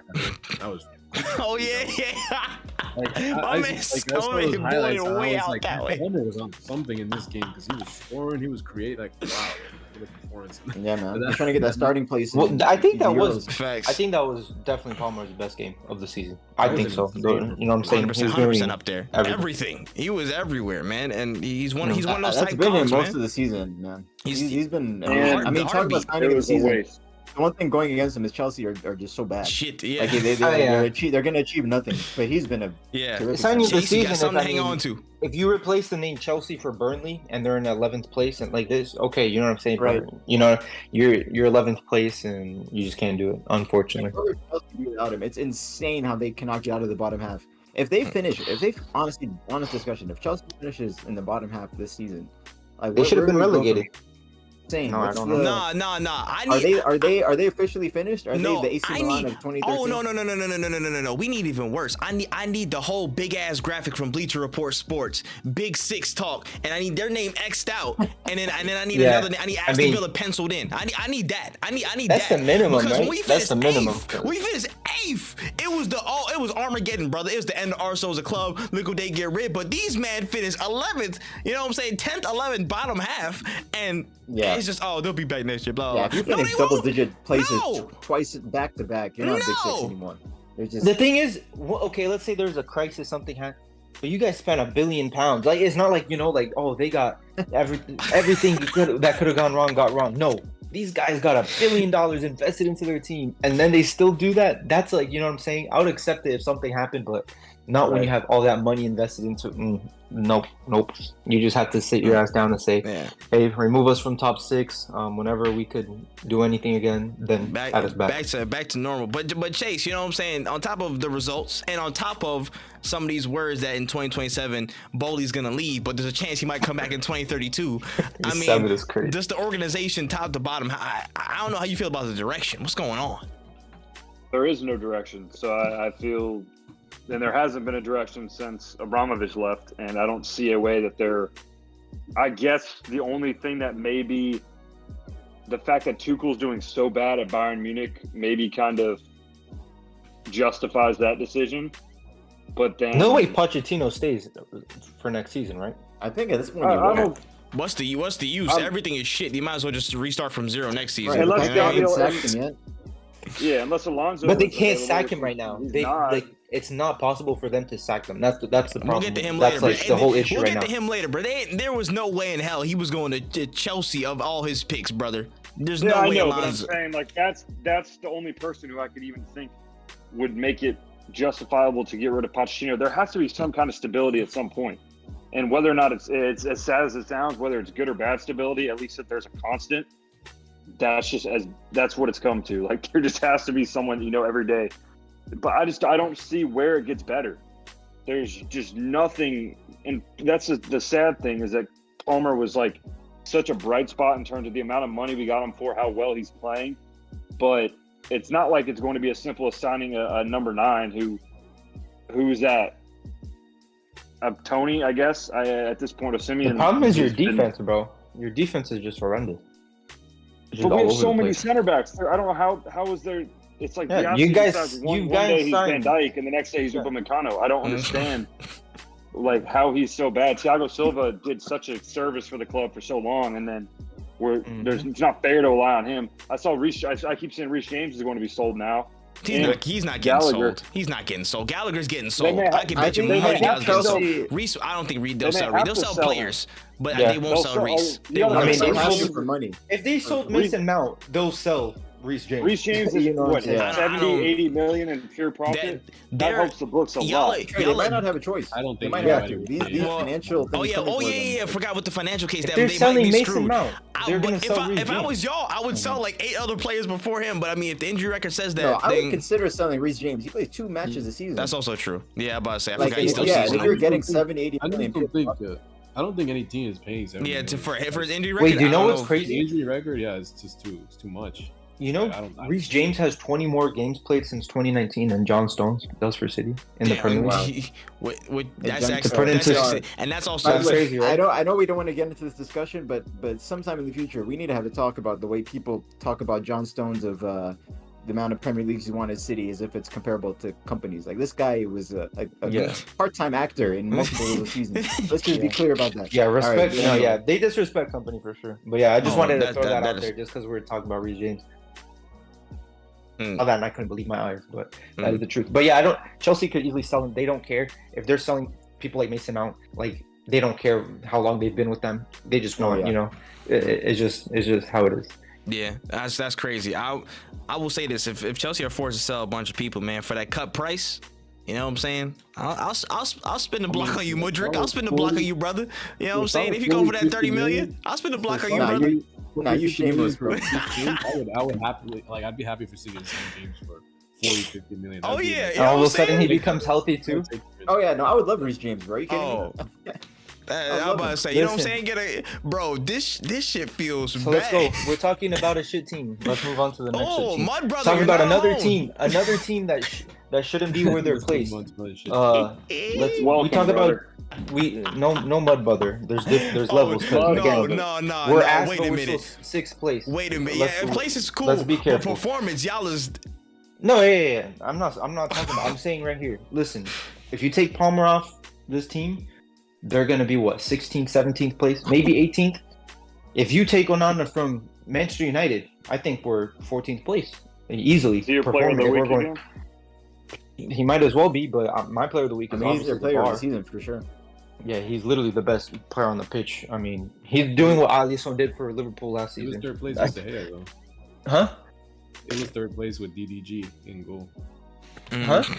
Yeah, and he has 5. He has 5 goals prevented, and De Gea had -2 last season in the same. Bro. So like, there's levels to, you know what I'm saying. But again, this what a shit performance, bro. This was a damning game. This right here, breathe that in. That was us versus Watford years ago, bro. That was bar for bar the same hellscape that I lived through, bro. Again, 31 shots was the same amount of shots we faced. They had like 11 shots on target to our 5. You know what I'm saying? Bro, the juju that Onana put on that thing. Yeah, again, Onana performance was there, but the performance, I'm talking about in between, again, all the stuff that happened, bro. I don't understand. It was batterings, bro. I just don't know. This is the reason I game can't back plan Ten Hag. is. How do you back a manager that sets up their team defensively the whole year like this?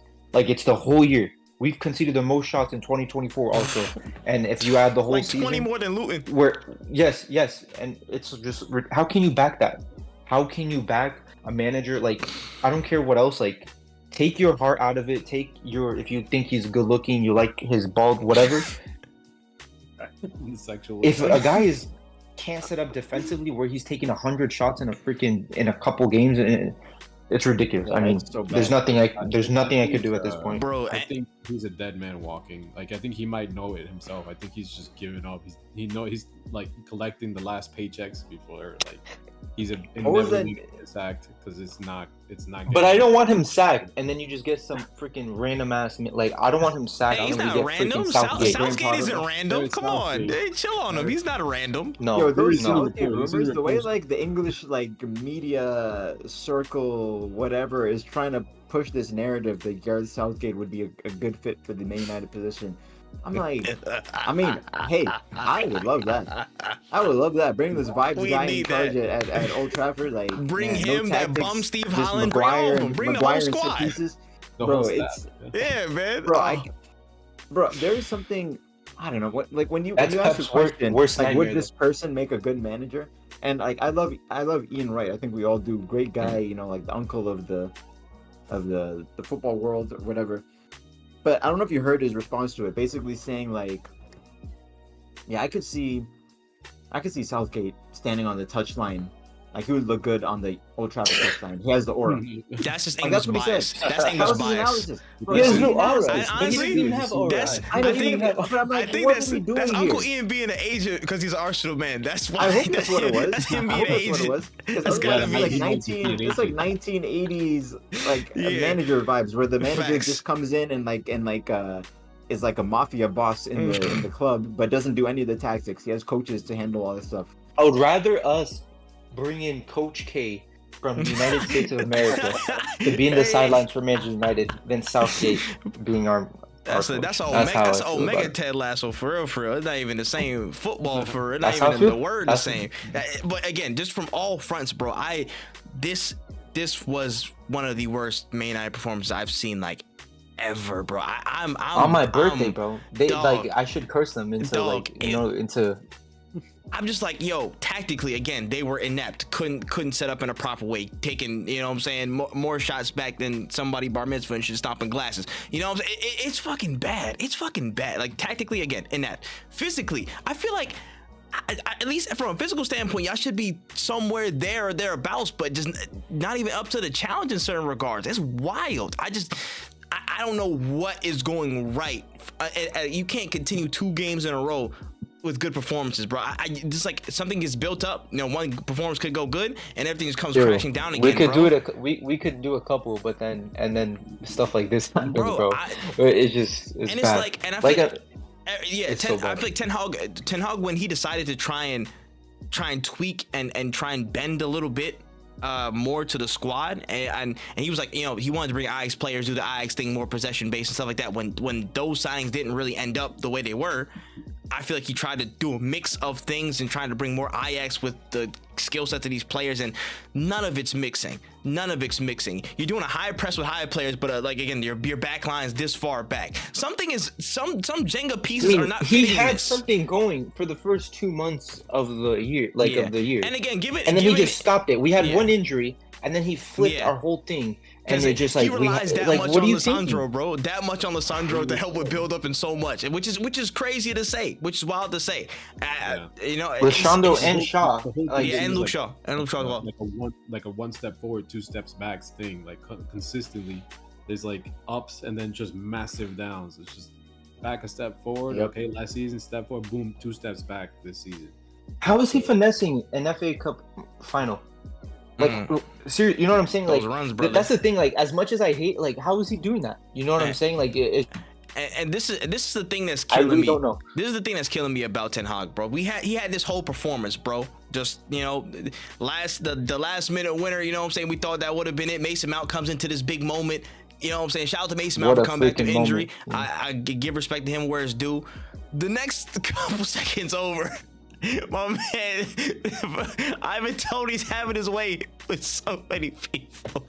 Ivan Toney's having his I'm not way even mad with at the that. Bush. I'm just mad. I don't care if he dribbles. Nah, How does I'm he just pass mad. that ball back? How does That's it go what- through that's 10 what people, bro? Like, the thing that made me Oh, laugh the God. most was like the 6 people who looked at the ball go this way. All their heads turned simultaneously, bruh. I was about to say all those heads turned like at the exact same time, and it's just Agier's clear. Like, Horror on their faces every Oh can we my- talk about how many center backs are we gonna have scoring against us? By the way, we Bro. had freaking just guys scoring screamers, freaking center backs. I just don't get it. Palace. Yeah. insane. Yes, bro. It's just like stuff like, But whatever. again, bro. after all that's done, he has the post game interview or whatever like that, and he's sitting there. He's like, well, Brentford is a tough match to go through. You know, Man City struggled against Brentford. You saw what happened to Man City.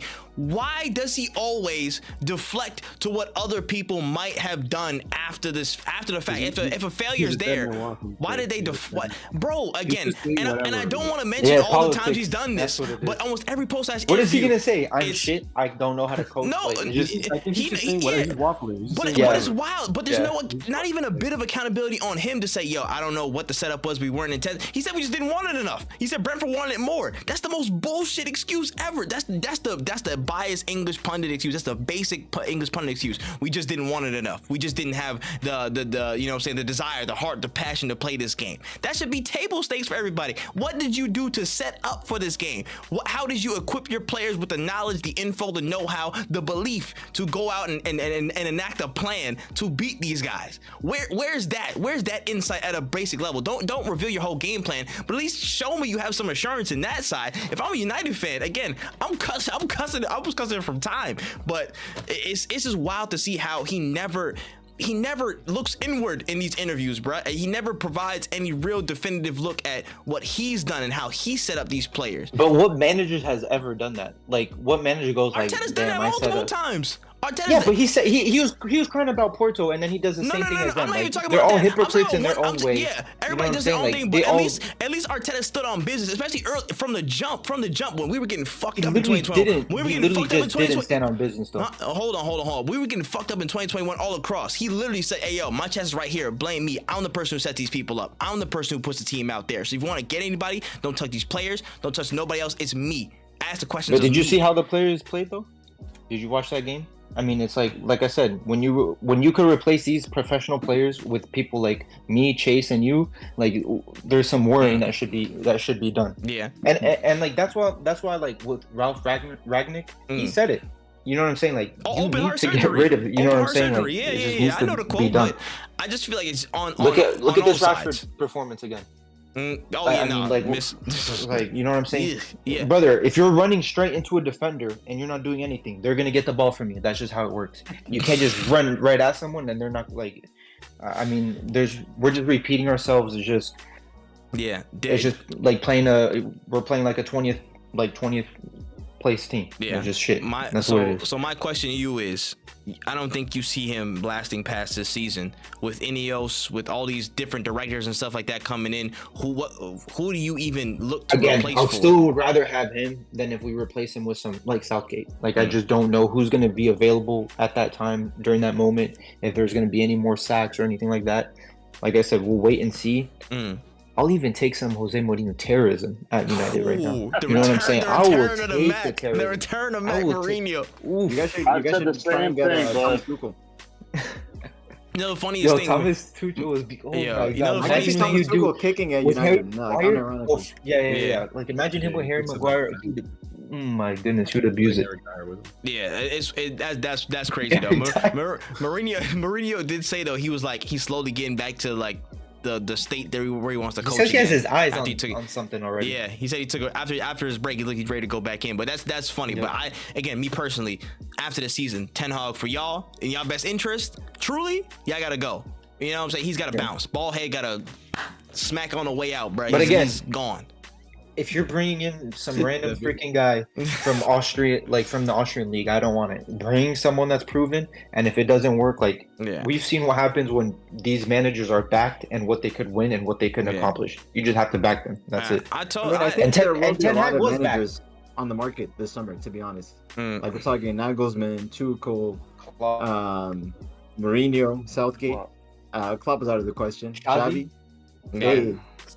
Yeah, we'll get to that. But I think honestly, like, all jokes aside, though, I feel like Nagelsmann and Tuchel are the most. That's the apex of what you can get from. That's pick of the litter. If you want to go, I think Nagelsmann would be actually like really exciting. Yeah, I said underrated picks. I don't know where they're at right now, but again, you could go. I don't know if y'all want to spring. Does Zerbi have a release clause? The Zerbi does not. He does not have one extended. He has 2 more years left. Yeah, he's being cagey when he's being asked on his future at Brighton. He's saying, I'm not gonna confirm anything. I need to talk with the owners. He said he'll just work the last. has another year to work before he really talks again. So he's playing it, you know what I'm saying, a little bit helter skelter. I was saying from beforehand, a few episodes ago, I said, listen, if you want to be maybe a little bit Man United DNA, who are actually not like maybe a little bit more progressive, you could say Van Nistelrooy. He's gonna want to take our penalties. He actually has a solid base as a manager. You know what I'm saying? Again, before PSV kicked him for some other shit that he did or they did to him, and then not Rudy. I would. He just said. Jokes. He say real stuff. Hey, Rudy's crazy. Him and then what's the name? Carrick, right? He's Middlesbrough. Middlesbrough haven't been doing too bad, I don't think. So we can't have projects right now. I think you know what happened when Lampard. Yeah, no, I agree. But again, it's United's next manager will be a project, Gene. Like it has to be. Yeah. But it's a project that we know. It's not like a new project. If you get like someone like Carrick or like if you get like a guy like Tuchel. Yeah, you know what I'm saying? That could be a project, but we know it's going to be a project with a guy that we know has a base. That could, you know what I'm saying? That's what I meant. So you at least want a bit of the more tenure in it. You know what I'm saying? But if you get rid of Ten Hag, I think there are actually solid options for y'all. You know, and beyond that, the people who y'all are bringing in, like, you know, like Ashburn and all the people like that, all the decision-making directors and shit, they actually seem like pretty competent from their past experience. So y'all could be actually... y'all's gotta survive the rest of this. You gotta survive the rest of this shit. That's all you need at this point, bro. Like just survive, because the rest of this shit is a looking like it's survivable. It doesn't look survivable when these fixtures that I look ahead of us. I'm like, fuck. But it's gonna be a fun week at United. Nah, very, very, bro. Oh, thank goodness I take those Sundays off until 8 p.m., bro. Oof, because I could. Nah, understood. We can roll to some of the other fixtures. Another big fixture that again, a really exciting game. I said it though, it was going to be a very, very firework game. Newcastle 4, West Ham 3. A thrilling comeback. Again, West Ham had most of the in control, but it was just ended up being a fight, bro. Unfortunately, Calvin Phillips came in at 3-1 up, and then they were 4-3 down. I feel so sorry for him. He post match he went to the truck and the people like, yo, he was useless, and then he just flicked off the cameras and shit, and I'm like, damn, bro, he's just having the worst spell of it. That's an insane flop, bro. Love to him, he's a family man. You know, when someone's bad, I just feel bad. It was like kind of like Harry Maguire like a year ago. I'm like, yo, just like he knows he's bad. Like we don't got to continue saying he's bad. Like I'm at this moment where I just feel bad for the guy. I hope he gets a penalty that he could score soon or something. I've killed him, though. Yeah, that literally, bro. I ain't gonna lie. His career died out there. You know what? From Leeds captain, England player of the year. Credit to Bielsa, bro. I don't know what magic Bielsa was doing, brother. Yeah, he was England player of the year in 2021. Euros, oh my god. Bielsa was doing some otherworldly shit with that man, bro. That's all I know. I will never disrespect Bielsa in my life ever. I can't, because there's some shit that he did is just, it makes no sense. In any other environment, Calvin Phillips flops, but now, boom. I don't know, but I don't know. Phillips is a good player, man. Like, he's genuinely a good player. Yeah, he's just at an absolute rock bottom right now. I don't know he can't catch a break. I mean, in that match in particular, Newcastle were dead before that penalty. They were dead. Mm-hmm. Like St. James's Park was, and those penalties. The fans were on edge. Like Eddie Howe was already coming into the match under some pressure, and then 3-1 down against West Ham. It was getting kind of toxic in there, and then they get this penalty out of nowhere. Gordon jumps in front of Phillips, who takes him out. And I've been seeing a lot of people saying that's never a pen, and like it's a terrible call by the referees. I don't know what you guys think, but to me, I'm like, that's a penalty. I mean, it's kind of like, the thing is, it happened 2 times in a game. Like, this guy is baiting Gordon these penalties. came in. Yeah, sure, Gordon came just like baiting for the pen, more so than actually trying to win the ball back. But like, that's just the rules. That's how it works. You got. That's what I'm saying. The first one, I think it's a penalty. The second one is where I'm like, that's so tough. That's so tough. Like, I'm not gonna say it's not like a penalty. If it's given against my team, I'm gonna be pissed. If it's given for my team, it's gonna be the one I'm like, you know what I'm saying? But again, to me, it's tough, bro. It's tough when it matters that much. It's tough to say that's a penalty. But like I said, I can't super disagree with it. But the way it was given 2 times the same penalty in a game, just like that. The first one was okay. It looked way more like, but then that second was just like, oh, this guy literally was a millisecond away from touching the ball. But again, I don't know. Nah, fair. But yeah, outside of that, again, they mounting the comeback, bro. they had to roll through, and then Harvey Barnes off the bench, just Oh, two, yeah. two bangers, Forced man. them up. Two bangers running into it, Crazy bro. super sub. Like an insane super sub moment. And again, they run through. But the question that kind of was thrown through my head about just this Newcastle's injury record, you know, at this point, a lot of people have been talking about like whether, okay, is this unlucky at this point, or is this just down to somebody has to take the blame for this at Newcastle? Because even now, players went off injured. Even in this game, several players went off injured. I think Lascelles didn't even play. Lascelles had an ACL like either before or whatever. I can't even remember off the top of my head. But again, what is up with Newcastle and their injury record? And again, how can we say, do we give them a slap on the wrist and say, oh man, unlucky job? Or is this like, somebody's got to get the finger pointed at them? Listen, Manchester United, Newcastle, Brighton, and Liverpool just suffer the most, I think, with injuries this season, and it's just been tough. I think Liverpool has lost more, but not for a long period of time, where Newcastle, United, and Brighton lost people for, almost the whole season, key players for all those teams. So I just feel like it hit them more. But again, something needs to be investigated, you know? All these, it's too many injuries, way too many, way too many. Yeah, I don't know if I would ever blame anything at a club for a crazy injury-ridden season. I think you can start attributing blame when it's a pattern over a number of years. Like, I think Arsenal had this like in the mid-2010s. Like that treatment room was crazy. Like something needed to be done about that. But I think at this point I would attribute it more to fatigue and just bad luck with what's happening in Newcastle. Did all these teams go to the United States to play this season? Like in the preseason? Newcastle did in preseason. Yeah, Newcastle did. Brighton did. United did. Liverpool did not. Well, that just attributes to the amount of games they play. I don't think that's a United States specific thing. Yeah. But when they go over there, they play a ton of games. But there was something though at the beginning of this season with the ACLs and those clubs that went to the US, like Real Madrid, Dortmund, Chelsea, like Brighton. Yeah, Arsenal. Well, the fields are different. But yeah, but I just think also with how Newcastle play and how Eddie Howe employs the team, just very, very intense off the rip. I don't think there's any time for Luton too, though. That's the thing. Luton have a lot of injuries, and they have less games than everyone. And they played more games last season in the championship too. You know, so I don't know. I don't know what it is. Again, I just think it's the style of play, and you know, just the overall reintegration of some players who have been injured coming back or whatever. I don't think there's too much lag time that they have to, you know, reacclimate themselves, have a bit of, you know, just a second to take time. It's just straight heavy metal, bro. It's heavy metal intensity all the time, and where things bend so much, they eventually break. And I think some of it has to be down to how they play, and Eddie Howe has to take stock of that to some degree. Most of it definitely is very unlucky, but I think there is some. They have very sus plays. Yeah, some shit that is induced just by how they play. And Eddie Howe, I don't know if he wants to keep pushing with the style, but that's going to be at a cost as player. So that's just what it is, man. And all I'm saying is, don't injure Isak too much, man. We might need brother in the summer, bro. Don't injure my brother. You know what I'm saying? He finally got an assist, huh? He finally got. Got the assist finally, bro. And what an assist! We'll take it, brother. We'll take it. What a pass he did. On the Osimhen and Tony debate just end up with Isak. That's crazy. Like these people argued with each other for months. Bro, I would rather get Isak than Tony. I'm not gonna lie. For sure. Give me Isak. Give me Isak, sure. bro. Especially if Tony's saying 100 million.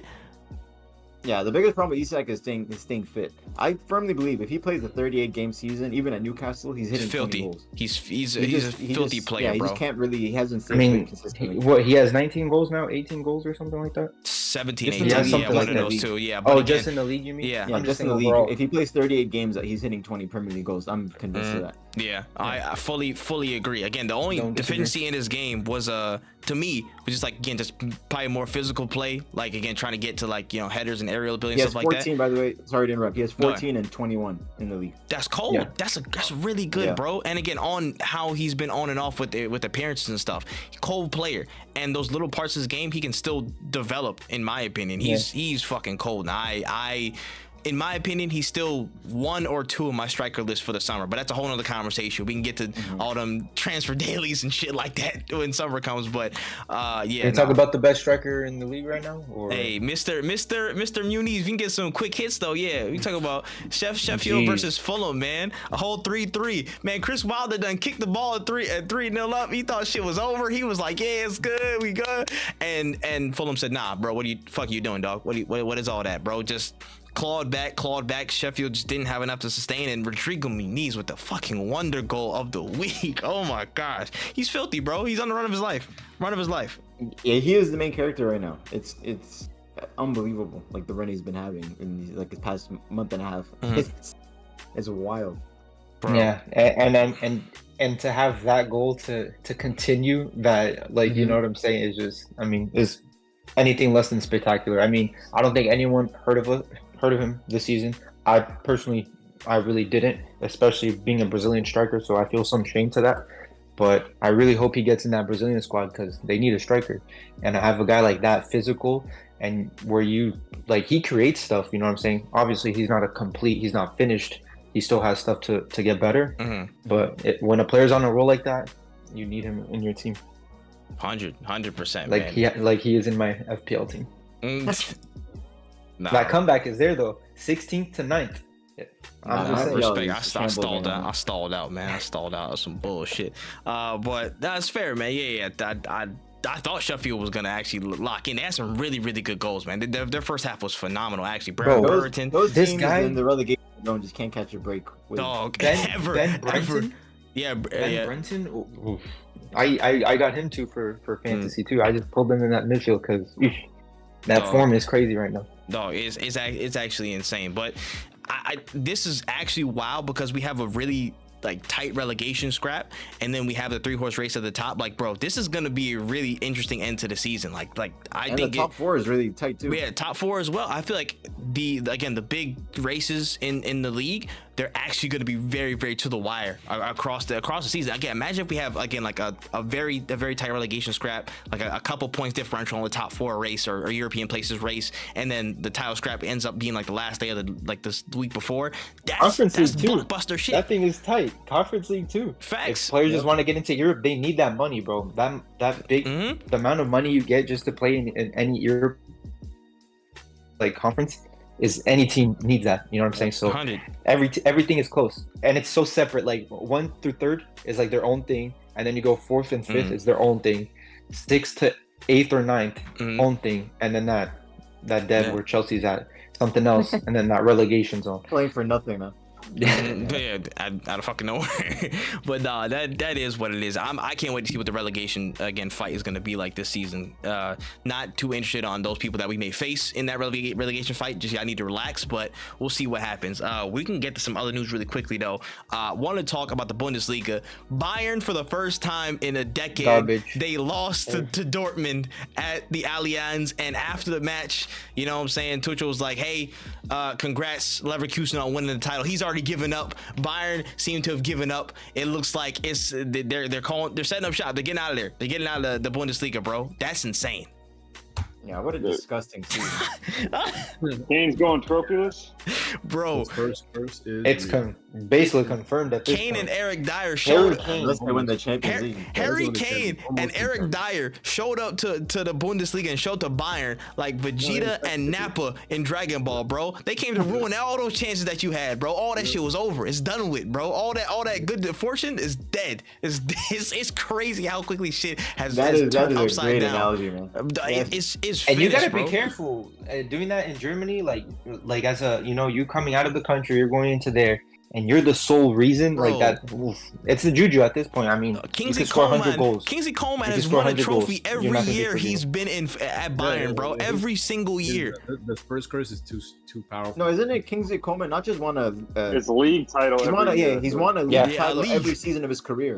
At PSG, at Juventus, at Bayern Facts. Munich, and then The Spurs They- curse. They might Something ship about Harry it. Kane into space. Like I don't know what they're gonna do to him because that Bayern board is. Like those guys are very strict with like, you know, they're almost like with Real Madrid. Like this shit is embarrassing. Yeah, their for them. standards. Yeah, Bayern is the highest standards. Imagine they try to sell Yeah. him like like you see reports Harry Kane is up for sale. Yeah, no, they would probably like get rid of him for free. Like the way that they operate, they're like, yo, fuck this guy. We like he stunk up, even though he's playing amazing. He's literally having one of the best seasons in the out of any individual in the world. But yeah, But that juju, man. Yeah, bro. I mean, I can't imagine the Bayern executives actually like falling victim to the juju narratives. But it is just hilarious though. I can't believe it. Who would have predicted beginning of the season that Bayern would actually go trophyless? Oh I have man, a feeling that like if next season they don't win the Bundesliga with Kane in the team, I think that at least somebody there would be fully convinced of the juju.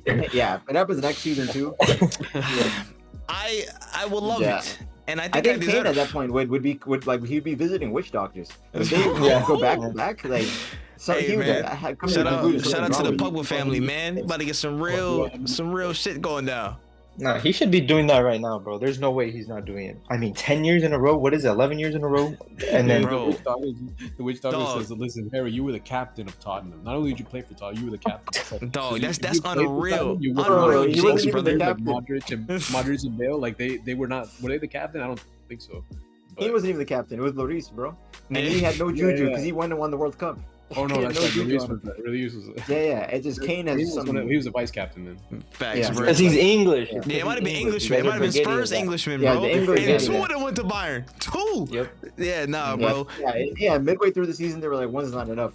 They wanted to make two negatives making a positive. But nah, bro, you added, is- you didn't multiply. Facts. It- That is not it's boy just math. fucking That is idea. not boy math, brother. You guys are finished. You're finished. We've seen the evidence. Bale escaped it. Bale escaped it because he's Welsh and not English. Facts, literally, bro. It's wild, bro. He went on to win a trophy every single season Dog. after. And this is low key bullshit because the Champions League is their last stronghold and they gotta play us. But I really want to put them in the fucking dirt. I really want to be the last Nah, you nail in the better cook coffin, those bro. guys, man. Oh my goodness, if we destroy them in the tie, if we destroy them in the tie, I'm pulling up a stogie, bro. I'm on my Chase vibe. I'm literally gonna do that specifically for them. I'm doing the Robbie intro with the pack just right there. I'm smoking the pack live. Bro, your mom's not on gonna the let you street. bring that in the house. Don't man. worry, brother. It's all right. I'll sneak it in. It's okay. Don't worry. But listen, for real, I've never seen Bayern so desolate. It's insane to see. And it's funny that Dortmund, after 10 years of trying to fight them in this league, finally beat them, only for Leverkusen to win the league. I know. Bro, that's I on only Dortmund. feel That's bad for Marco Reus, man. Like he has a similar curse so to Harry sad. Kane. So Yeah, sad. like his is powerful, man. And like Bro. when he was probably the best player in Germany, and they Facts. win the World Cup, he's injured. Literally, It's bro. just- Just it's tough for him, man. success be missing him. Like the big ones be missing him, bro. Like crazy. It's Never wild. need something to talk about in an episode. We should talk about players who could have been something, but Oh, you know, cursed like, players? injury, Oh. cursed players, just like that, like Royce, like that kind of thing. Oh yeah, we got a big discussion about that. Yeah, that's a whole that could be a 3-hour episode, man, based on injuries and juju and all that other shit like that. But yeah, wanted to touch on something else in the Bundesliga. Speaking of the champions, or champions elect of the Bundesliga, or champions to be, depending on how many games, if it goes well. Xabi Alonso, the manager of again this club that's going for glory, he has decided to stay at Bayer Leverkusen for another season. The decision was made What a man. earlier this week to last week, and he just locked it in. He went to a press conference and made it official. Just thoughts from the room. You know what I'm saying? A lot of potential plans were in place. You know what I'm saying? Richard Keys and a lot of, you know what I'm saying, white pundits over in England were really trying to see his place at Liverpool. Some people at Bayern were really horny for him. A lot of places he could have went, but he decides to stay.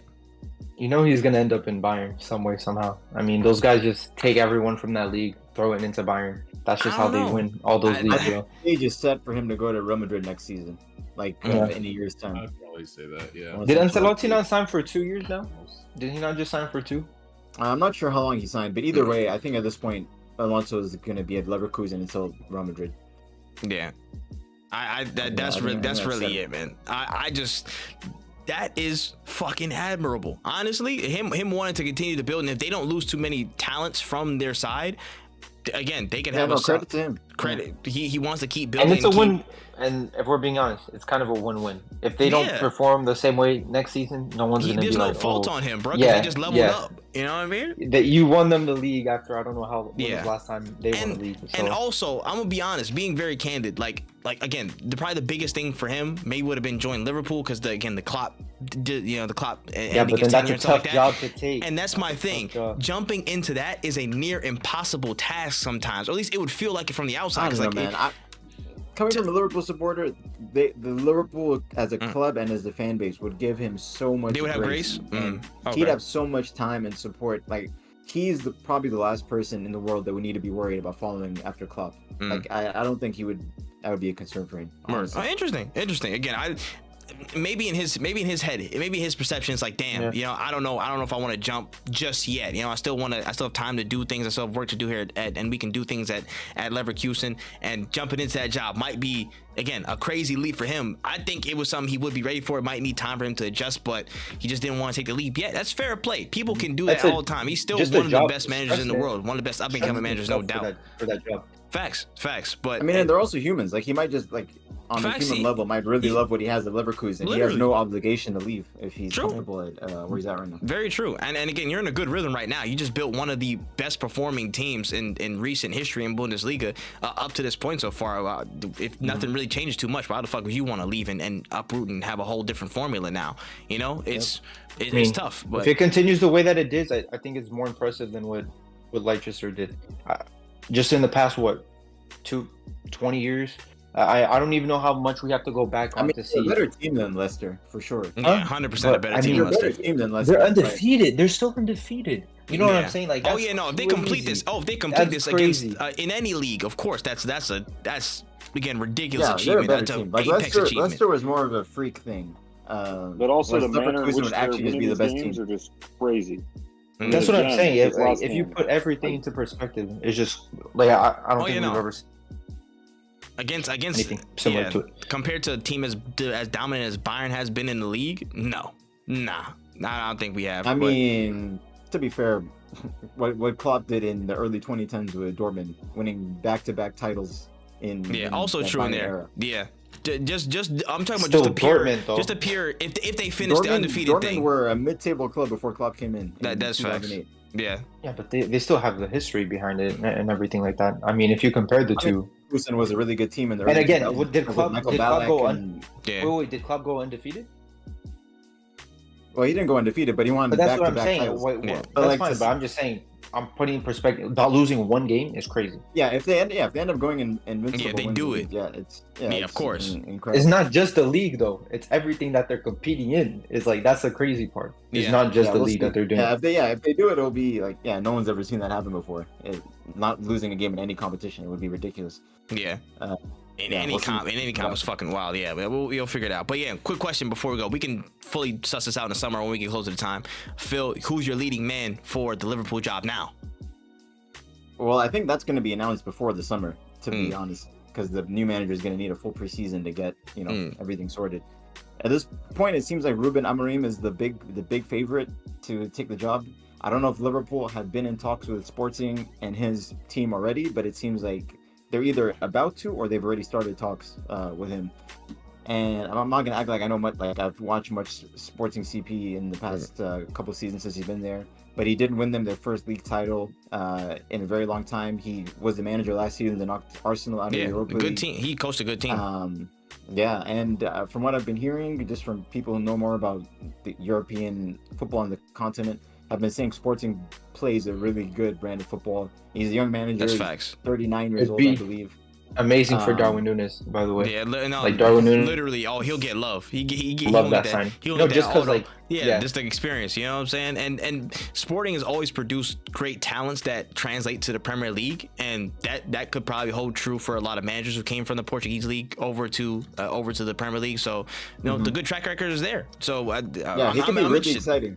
Yeah, like he's like the biggest wild card of the options available. Like to be such a huge out there appointment.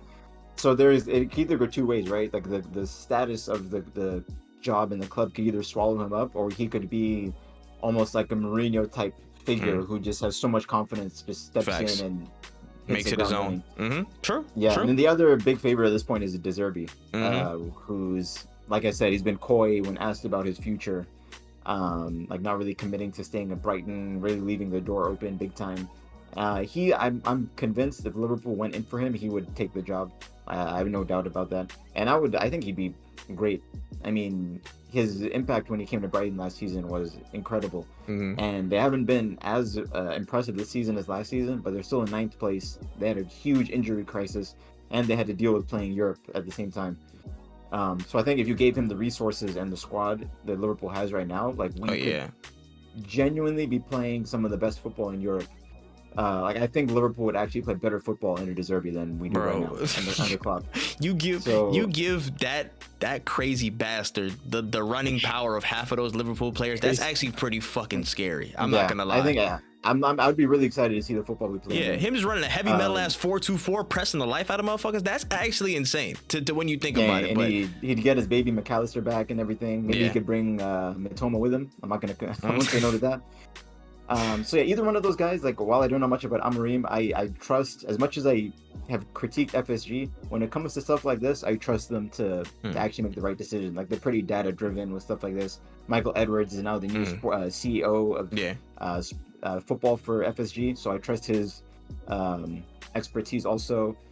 Richard Hughes is the new director of football, so like everything else above the manager's position seems to be really solid at Liverpool. So I'm more excited than anything. Whether it's Amorim, De Zerbi, and I've said many times I would gladly take Nagelsmann. Those three, I'd be happy. I don't want to hear Thomas Tuchel's name. I don't want to hear some of these other terrorists roaming around Europe, man. Any one of those three young managers, I'd be over the moon. Here. And again, we already covered that piece of where De Zerbi, you know what I'm saying? You said De Zerbi would be a good choice. Again, he's been pretty sheepish when answering the question, you know what I'm saying, whether he might stay or go for Brighton. I mean, anybody else in the room think he might be, you know what I'm saying? I think in my opinion, De Zerbi has the pick of the litter for most cases in the league. You know what I'm saying? Again, Chelsea might have an opening. United might have an opening if things change. Liverpool definitely will have an opening, so he's in contention for that. He might be a madman if he goes to Chelsea. Bro, I'm pretty sure he's got Barcelona links as well from earlier in the season. He's had links to Barcelona. Big links with so Barcelona. there's a lot of places he can land too. When all these spots are open, I'm sure any of them will take it, like Liverpool, Barca, and then Chelsea come knocking. Like I said, it would be a madman move if he goes to Chelsea. Bro, insane. But you know what I'm saying, the reuniting with my man Tim's man in the middle, bro. You never know. You never kind of shit on him when he left though. So I think he'd rather have McAllister. Oh yeah, no, he probably would. But again, if Chelsea goes and gets another Brighton manager, that's insane. Old man, how many times do I have to teach you the same lesson? You can't just take Brighton and think it's gonna fix your club. Why don't we take Brighton and push it somewhere else? We'll see. I'm telling you, this man. Surely they signed Ferguson, no? Surely. I hope so. That's what. Yeah, you hope so. Does Deserve even like hopes Ferguson, so. man? Like, no, he doesn't. Which is insane. That's a Chelsea signing. That's another 150 million, and then he just shit. That's another one. People fuck also up. drop Pedro, man. If you're talking about Brighton players, Hey, man. that's what I'm saying. I'll pick. They already have a penalty I'll pick up taker, Duncan in a heartbeat too. Listen, let him grow up and actually run into the striker role. That's another crazy Wait, talent. did you say right there. Duncan? Duncan again. Fuck Evan. Damn it. I hate it every time. I know, bro. It's a Ferguson, man. Yeah, just call Ferguson, bro. Yeah, I call Ferguson. I just called him Ivan, by the way, too. Oh my goodness. Anyways, at least that's closer. Evan Ferguson. He's a talent that's being, underutilized. I'm not sure what the play is with fitness or whatever, but if he's up for sale too, that's another thing. This whole summer transfer window is going to be insane with players and with managers. It's going to be a crazy reshuffle. I don't know how it's going to play out, but you know what I'm saying. Time for picks then. For picks. Let's get to our predictions. Yeah, let's get to our picks really quickly. Let's talk about player of the week. I got mine ready. Week. All right, go ahead, bro. My player of the week doesn't really breathe, doesn't really move. It's the crossbar. If we didn't have that easily 6-1 to Brentford against United, so I have to give it to them. If it wasn't for them, really, I don't know what I would be right now in my life. Fraud of the week, this goes to Kevin De Bruyne. I mean, you need to be clutch in these situations, and he just wasn't there. And he is literally top 2 best midfielders ever in the Premier League, top 3. So it was a shameful performance. I love the guy. All right. Who's next? Anybody? I'll go next. All right. Yeah, crazy. Yeah, no, it's fine. I just want to open I the was floor. confirming my That's pick. fine. I'll give my player of the week first and foremost. Has some honorable mentions. Declan Rice, honorable mention. Rodrigo Muniz for the wonder goal, honorable mention. Stina Blackstenius, who won the Conti Cup 1-0 over Chelsea in the women's game. Big salute to Stina, bruh. Fuck Chelsea, by the way.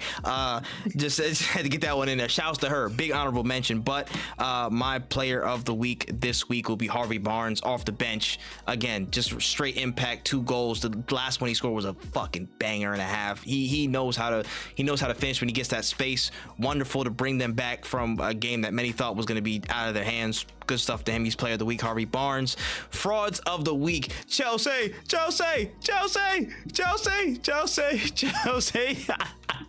Lost the Conti Cup final, you scrubs. Get fucked. And then that shameful performance against Burnley. Not even the ref could save you from that, bruh. Wait, Shameful. with that being said, I revoke KDB. I'm giving it to Nicholas Jackson, my fraud of the week. Once again, I just want to be consistent. I revoke KDB fraud of the week. Did Jackson have any like big Yes, misses? bro. He almost had like 1 XG by himself. Oh, So man. that would put into perspective. I his almost performance. thought you weren't gonna. I thought it was done. I thought you was like, oh, okay, cool. In my head, Yeah. I just let it go. But hey, man, That's my fault. Thank consistency you is for key. reminding me, Trey. Consistency is key. Sorry, KDB. All right, I'll go next. So, player of the week. As much as I want to give it to Alexis McAllister, I feel like I've heaped enough words of praise on him. So I'm gonna backtrap and give it to Harvey Barnes, just for the injury-ridden season he's had, to come on as a super sub and make such an impact. Like I'm happy for the guy, man. And then fraud of the week, keeping it in the same match, we're giving it to Adrian's boy Calvin Phillips.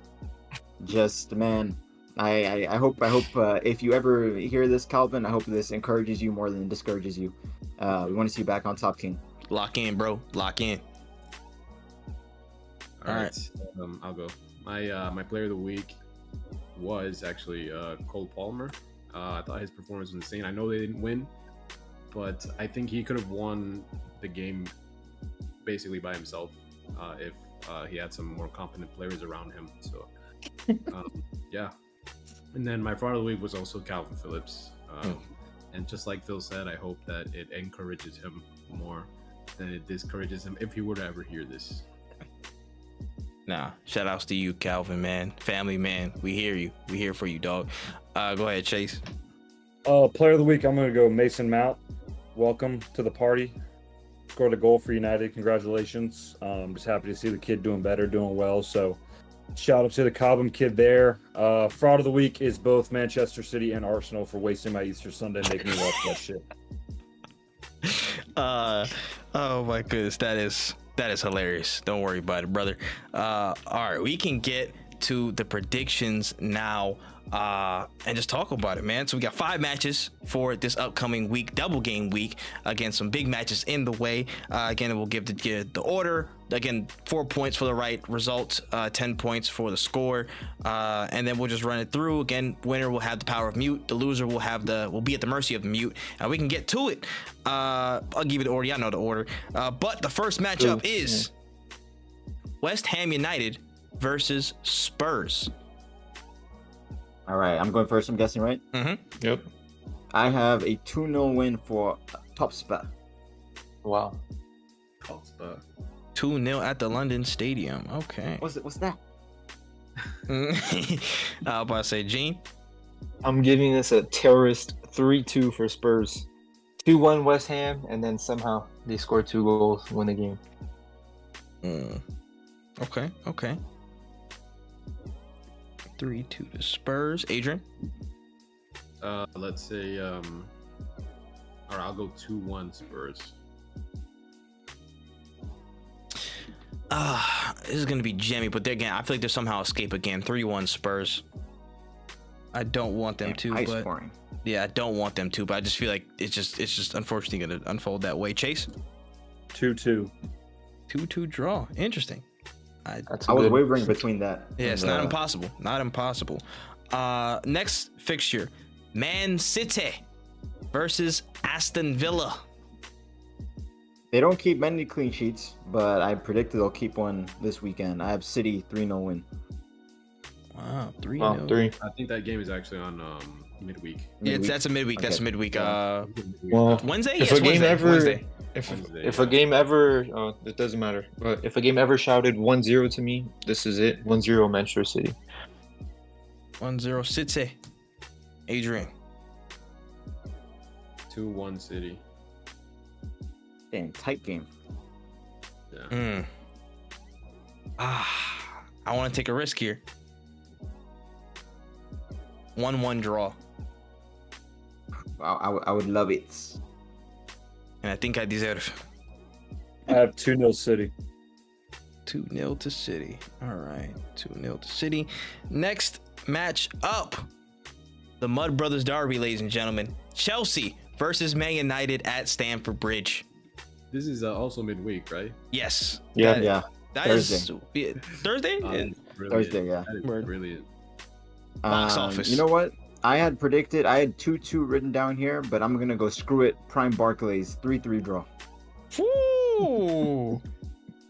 3-3 draw. Blockbuster right there. Okay.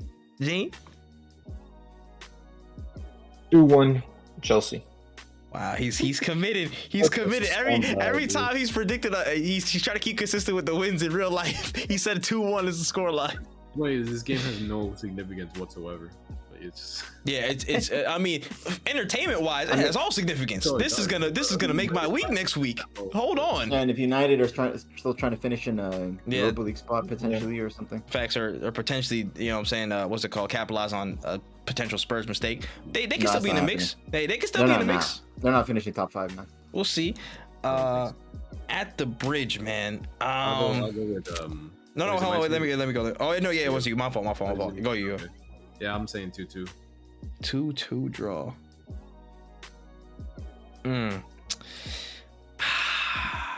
Damn. I'm going to go Thriller. 3-2. United. Wow. Okay. At Stamford Bridge. Yeah. Usually the Old Trafford juju is how United get those wins. Mm-hmm. No, Some we might destroyed them translate. we destroyed them at Stamford Bridge last year. And Chase. 1-1. 1-1 draw. No way, there's only going to Peter be 2 down? goals that game. Wow. I was in Dang. between 3-1 Chelsea. Majority- 2-1 majority Chelsea. draws. The mid-off is so funny. Like a Yeah. 1-1 draw mid-off is crazy. It's so funny. No, that game should be so entertaining, man. It's Yeah. chaos. That's Yeah. exactly why it's gonna be a boring 1-1 game. No, the words is 0-0 in a mid-off is just the funniest. Like I'm Liverpool dead. Chelsea last season, man. Yeah. Disgusting both games. Mm-mm. I'll never forget Oh. sometimes United and Arsenal when they were like arguing over who was Banter FC, they would go like get a Mm. draw. Those fucking horrendous games. Anyways, on to the next match at the weekend. Brighton versus Arsenal at Brighton Stadium, the Amex. I have a 2-1 win for Arsenal.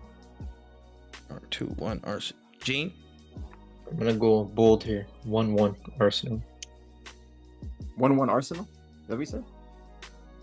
Wait, 1-1. Yep, because they're going to be the best team. They're going to be controlling the game. It's just not the ball's just not going to go in. 1-1, but Oh, Arsenal so win. okay, so a draw. All right, word. All right, you're Full funny. possession. Funny guy. The 1-1 would be devastating for Arsenal. Adrian. Wow, I'm gonna just go with 3-1 Arsenal. Wow.